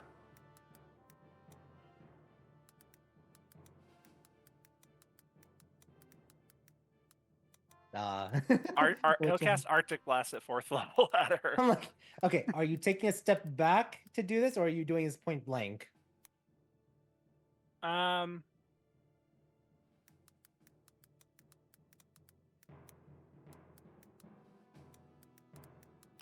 He'll take the step back. All right, she's gonna use her reaction to attack you one more time. Does a 15 hit? That is my AC, but I'll burn my reaction to cast shield. Okay, so you block that as she tries to smack you again as you take a step back, or she's like trying to do an uppercut. First one's a crit. Great. So that is 6 plus 12. So that's 18 for the first hit. And then there's 3. I said 4th level, so there's 4 more rays. Yes. Miss, hit. So do 2 more. 6 and 4, 10. Okay. You pummel her with it. and she's looking to hit hard, but she's still standing. Okay.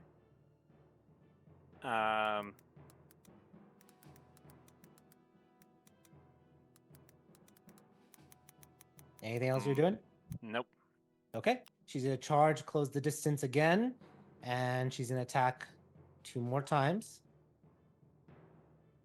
14 and 13 miss as it clangs on your newfound elven armor. Your turn.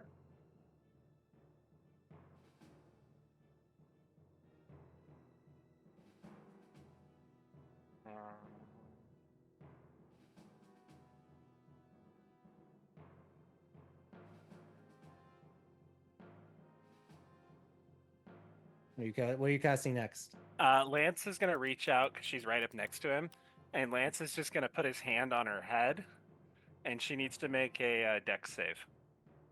Okay. Dexterity save. And this is magic. Gnomes have advantage on magical checks. Dirty 20. Okay. All right. That was literally a 4 and a dirty 20. Lance tried to make her fly. Yeah. She probably feels weird because she's probably felt magic before, but that's a weird spell. Yeah. Literally, the only thing that saved her was her gnomish magical resistance. But otherwise, she sees you touching her head and, more importantly, her hat, and she's like smacks your hand away, offended. And for my bonus action, Lance is gonna slip something in her pocket. okay, roll a sleight of hand check. I'm gonna roll a perception check.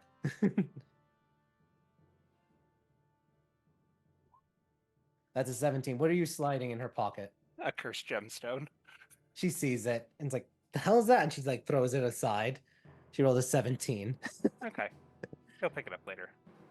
And she's gonna then attack on her turn 2 more times. That's a 12 and an 8. Misses. She's starting to lose a little bit of steam, but she's still fighting, so it's your turn. Do I have any fun items? Throws an Orca Cola in her face. Like, I was just thinking of that. Throws an Orca Cola. put some Orca Cola on that wound. What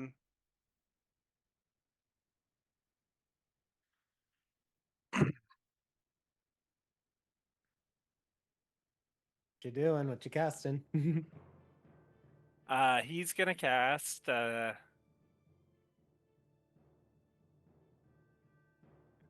right, she needs to make a charisma save. Okay, As he charisma. casts banishment on her. He's casting banishment. Lord. And she has advantage because it is a spell. 19 and 16. She has a +0 to charisma, and she rolled a 19 and a 16. Jeez. Literally, she's not charismatic, but okay, that saves. She's gonna now attack you again twice. And just so that way, give me 1 sec.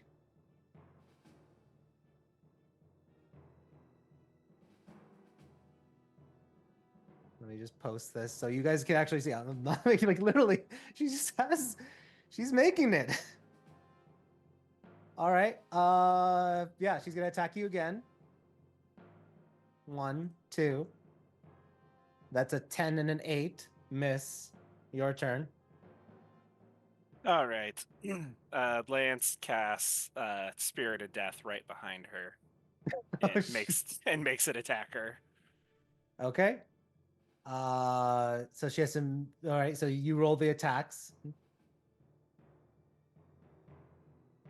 26 hits. Where's it at? I lost the spell.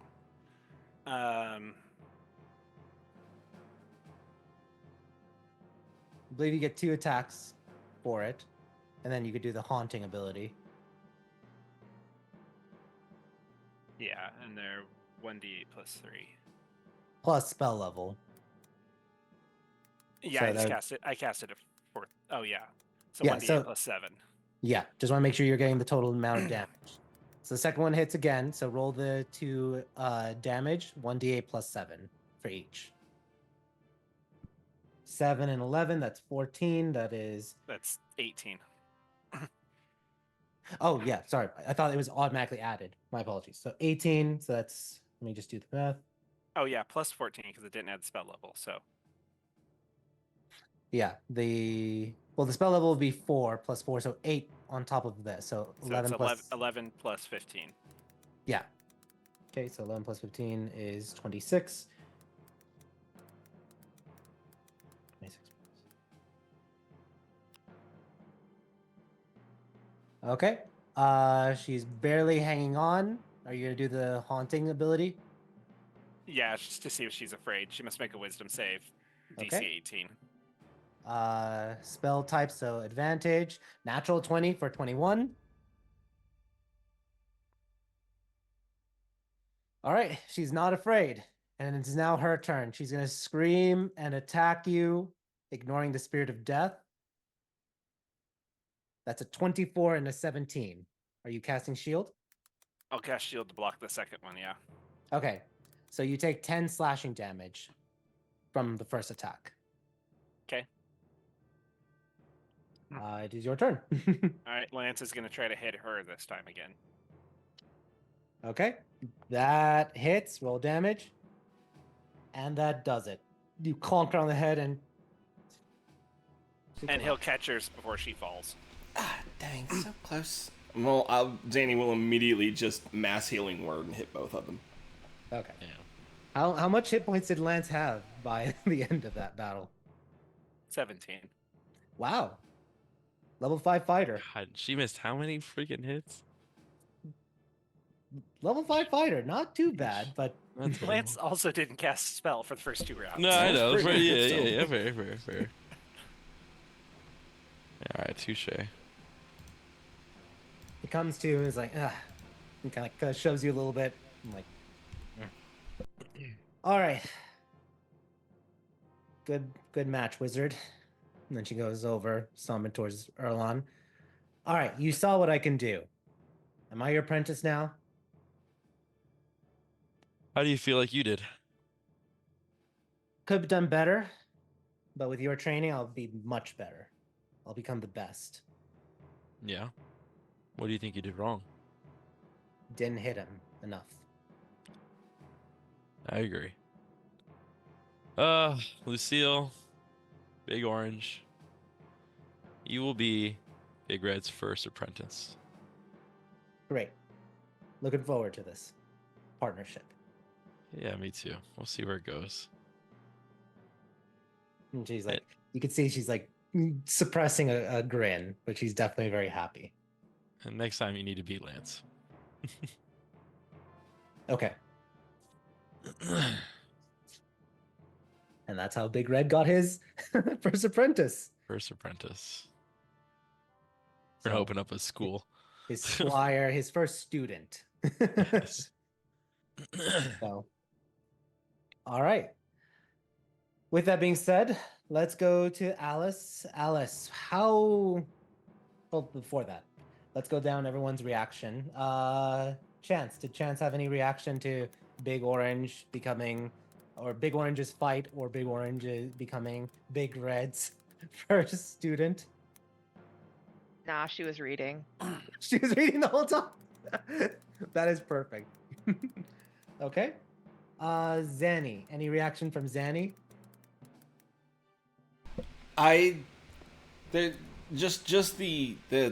There was like almost a ooh, you almost darn it. Oh well. Okay. Patched him up, and then it's just kind of like she just keeps she keeps trying to lock eyes with Red and just giving him like the yeah, she did all right. Just giving him that nod, just like yeah, she did all right. Great. So at least there we go. Let's go to then Lance. What's Lance's reaction after that fight? He does the same thing. He just gives Red the look and nod of like, yeah, she's fine. Awesome. Alice, who's been day drinking, what's her reaction to all of it? Oh, she's been loving every minute. She's been making a sport out of it. She's wearing a nice dress that she would normally wear to go to like watch some horse races type deal. Like she made a day out of this. Great. She loved it. She loved every second. She kind of wished Lance got the crap beat out of him and fought every urge to go whack him on the back of the head in the middle of that. But she didn't. Awesome. And Erlon. Oh, go ahead, Lance. I said this time. This time. Erlon, what's Erlon's feeling right now, getting his first student? Probably immense pressure of doing good with this, because he's never had someone actually following him in that sense. Great. So not wanting to screw up. Now she's following you around, so we'll see what situation you're gonna put her as she follows you around, or if you're just gonna take her along on your adventures. Along for the ride, yeah. We'll see. Knowing she's level 5, we Yeah, level be 5. mindful. Not too bad, but definitely Yeah. something. She could definitely not someone you want around during a big fight because she's then a liability. Yep. All right. Alice, let's go to you for a moment. You've been preparing or having Nasir prepare for things. Let me ask, in reviewing the invites that you are sending out, do you invite the General of the West? No. No? I mean, she will ask everybody what they think, but she's not inclined to do so. But she will take a general consensus from the group. I don't personally mind having the general there. It's the other one that rubbed me the wrong way. What's his name? The Camerat. The guy that sounds like he's just in PR. NPR? He's just in PR, in public relations. Oh, okay. I thought NPR, like the radio. I was like, wait. Yeah, no. No, the guy that That's just what I sounds heard. like he's just in NPR, I was public like, wait, relations. what? I don't get it. But yeah, in PR. Got it. Yes. I just didn't like how pushy he was. I mean, I don't either, but I don't know. He'd be, if it were me, I'd prefer to invite him than not, but this ain't mine, and I don't know. I mean, I suppose it makes sense. It just didn't like him. Yeah, I'm not a fan of him either. I'm really not, but he at least speaks his mind, or at least tries to.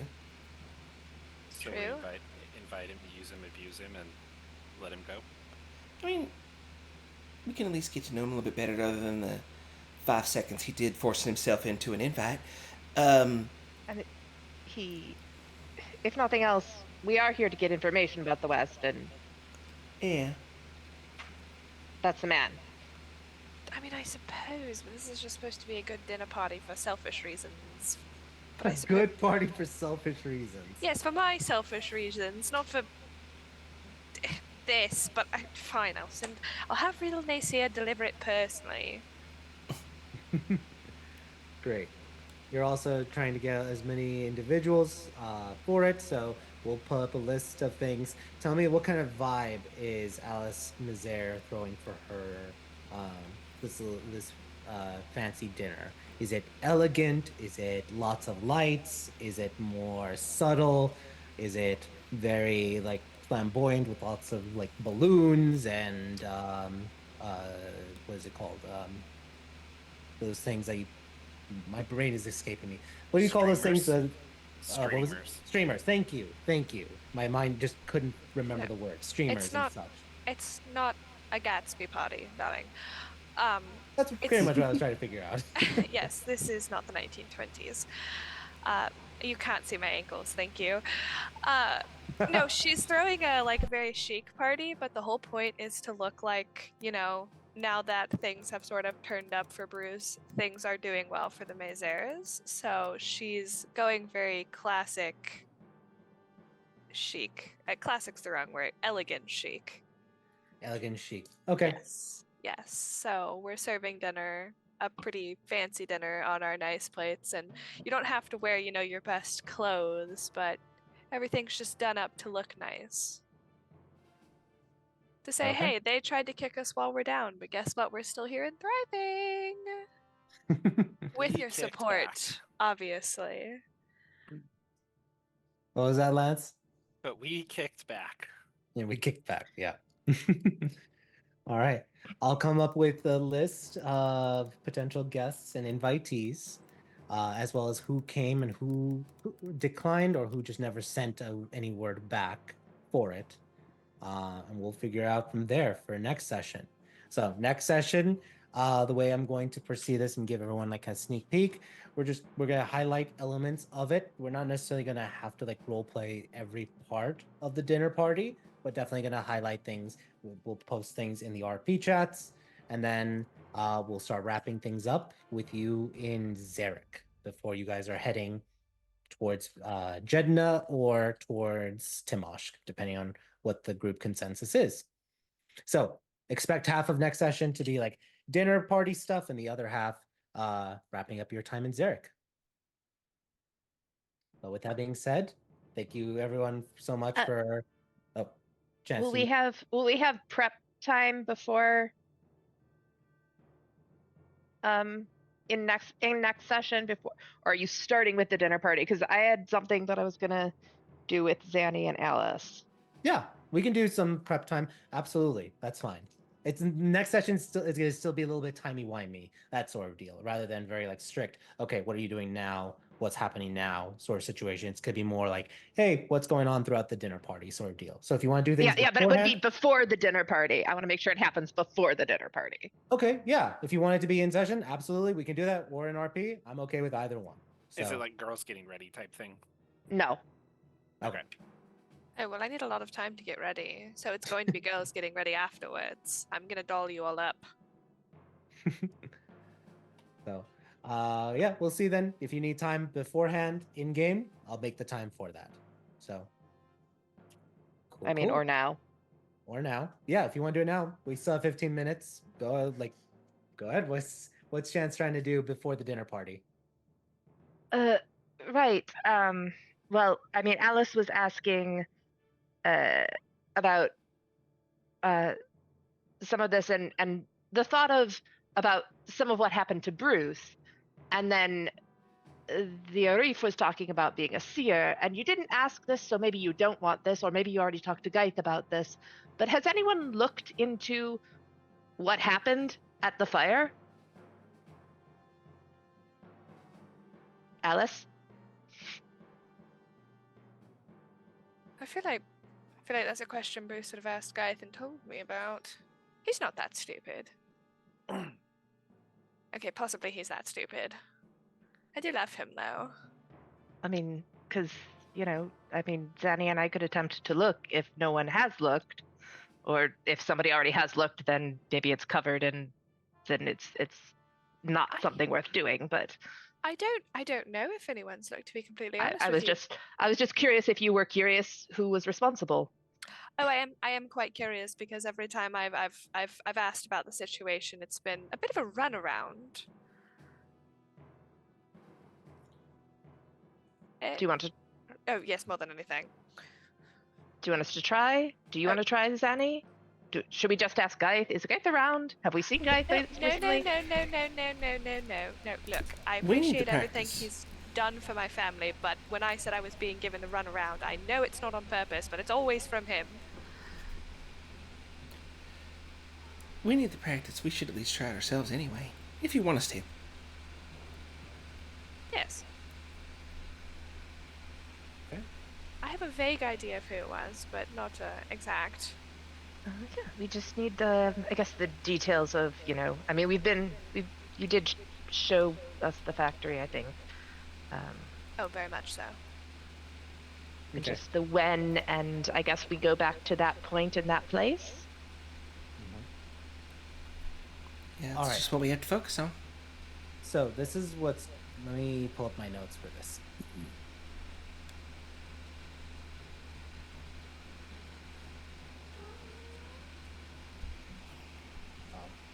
Sorry, 1 second. Hello there. There, kitty. I was like, there's either a kitty or a wifey.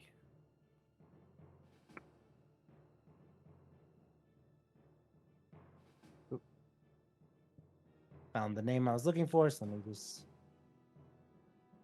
Just it might help us know who to talk to at your party if you wanted to do some, oh, these are Bruce's. Partners. Yeah. So here's what Alice you're gonna tell everyone for it, and I'm just basically telling you what you tell them. That the fire was started, according to Bruce. Amal is the second partner, and then Agravain is the third. Um, there was an incident where people are claiming that one of the half-orc workers was seen locking and barring the doors, and that there were files in Bruce's administration warning that there could be a potential fire if that happened, but there was a concern of locking that door to prevent people from accessing or going on breaks through that door. So you have one name that can very closely like pinpoint what's going on, and that is Reril Raindotir. That's an orc's name. I'm gonna put it there.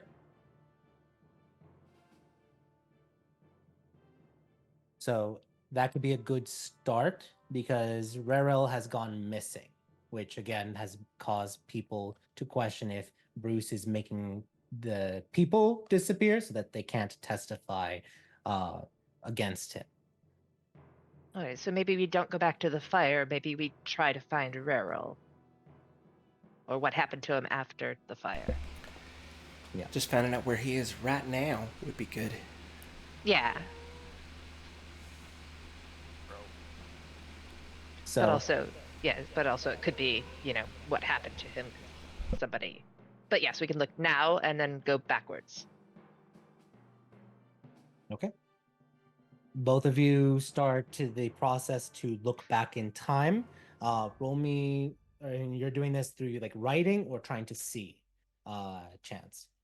I mean, I'm better at writing. Yeah. So I guess that's gonna be the first question. Who's leading this? Is it you, Chance, or is it you, Zanny? I think I'm gonna let Chance lead it, and then I'll back her up. Okay, great. So Chance, first things first, roll a... And then I'll give myself, I think we determined with Zanny, I got advantage on wisdom, and then I need to give myself advantage on charisma. Correct. So go ahead and roll that first wisdom save with advantage. Okay. Save or check? I thought it was check. Check. 17, great. That is a success. Now roll that charisma check. Perfect. So the first things first you're looking for is where is Reril? You put your pen, you concentrate, you resist being pulled into a vision, and instead just start writing the date, the time, location, everything about where you are, letting your sense of self disappear as you just concentrate and will on who Reril is to write about her. One word eventually just appears. Dead. All right. Then I want to try to follow the thread back to alive. Yep. So you go back, start trying to piece like, okay, a day ago, dead. A week ago, dead. A month ago, dead. You go further back trying to retrace the steps for it. Eventually, though, you hit a point right where the fire was supposed to happen. And I want you to make one more charisma check, still with advantage.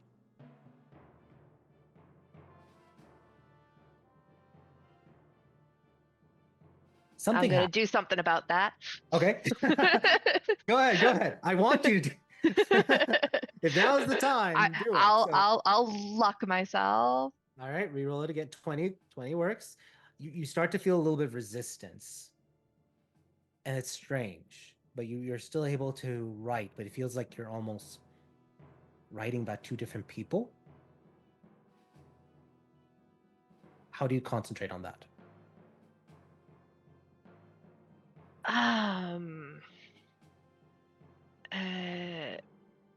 Like I have a theory that whoever did this wasn't Rarel, but I still need to know who killed her. So still interested in who killed her. Okay. Roll me a d2. Just type like roll 1d2. Okay.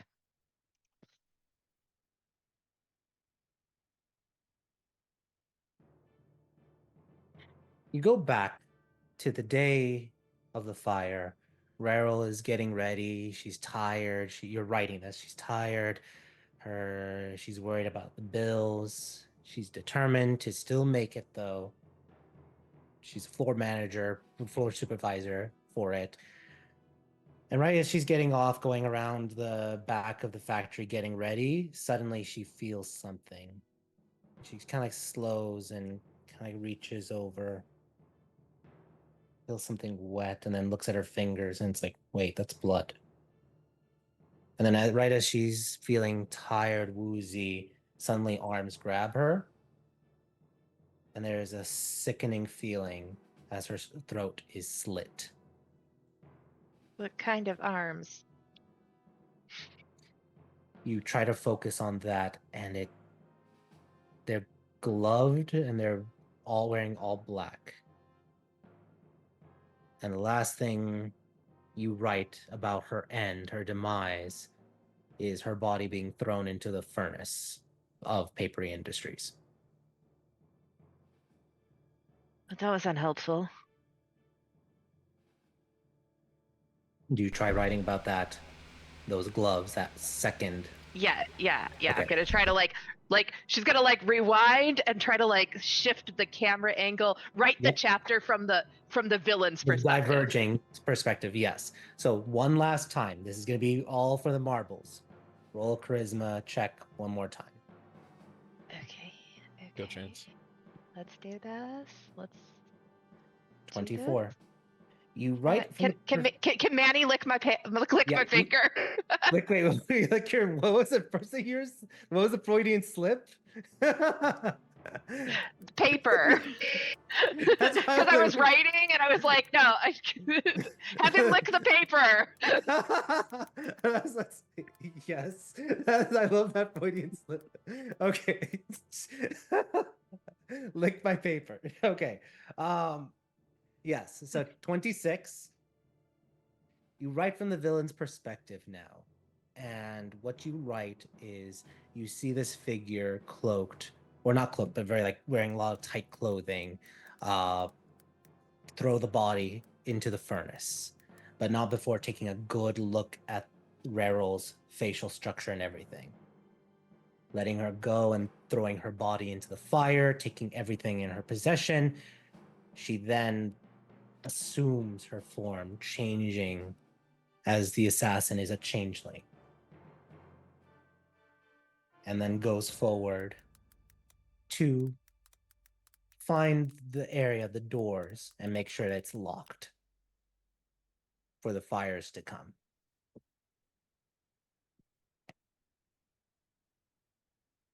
Roll an insight check.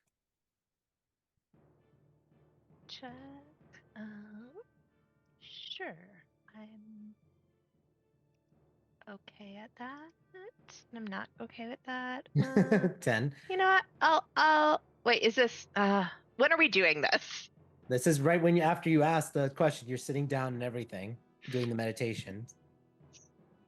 Yeah. Just in between, like I said, it had to be before the is it the day we went and saw the reef, the day in between, or the day of the thing? I just don't want to be using all my luck points on the day of the party. Let's do this the day of the reef. Well, we'll be nice about it. All right. Then I'll use a luck point and see if I Go do ahead. better. See if you do better, or use your inspiration. 14. Is that your final answer? 17? Is that your final answer? Is that my final answer? With 1 minute left before we end the session, use your inspiration. Oh, okay. I guess I'll try one more time. 23. Plus 3. 26. 26. You realize something for a fact. Violation is a changeling, but no one can see Violation because she's part of the Harbingers. That doesn't exclude, though, some of her minions. This does seem to be the way her clothing is reminiscent of Violation's clothing and the way Violation attacks or fights or would maneuver her spies and her assassins. And I guess the Arif was wrong about no Harbingers hanging out. I mean, I'm not surprised by that. That's just bad intel. They're everywhere. At least I now know which one of them has been whispering in the ear of one of my husband's partners. Yeah, it doesn't quite help us, but maybe one of them leans towards certain violation-y dispositions. Alice, I'm going to give you one shot at this, and this is going to be a Oh. cliffhanger thing. Okay. Roll me an insight check. Oh, happily, sir. That's actually not bad. How not bad is that? I have luck points. Do you want to use them, yes or no? Because I'm about to No. say this, and we're a little over time. Do you want to use it, yes or no? No, 27's good.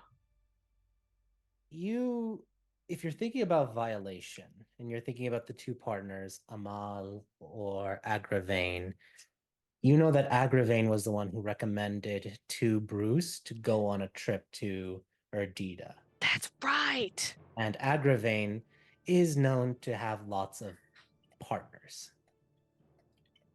I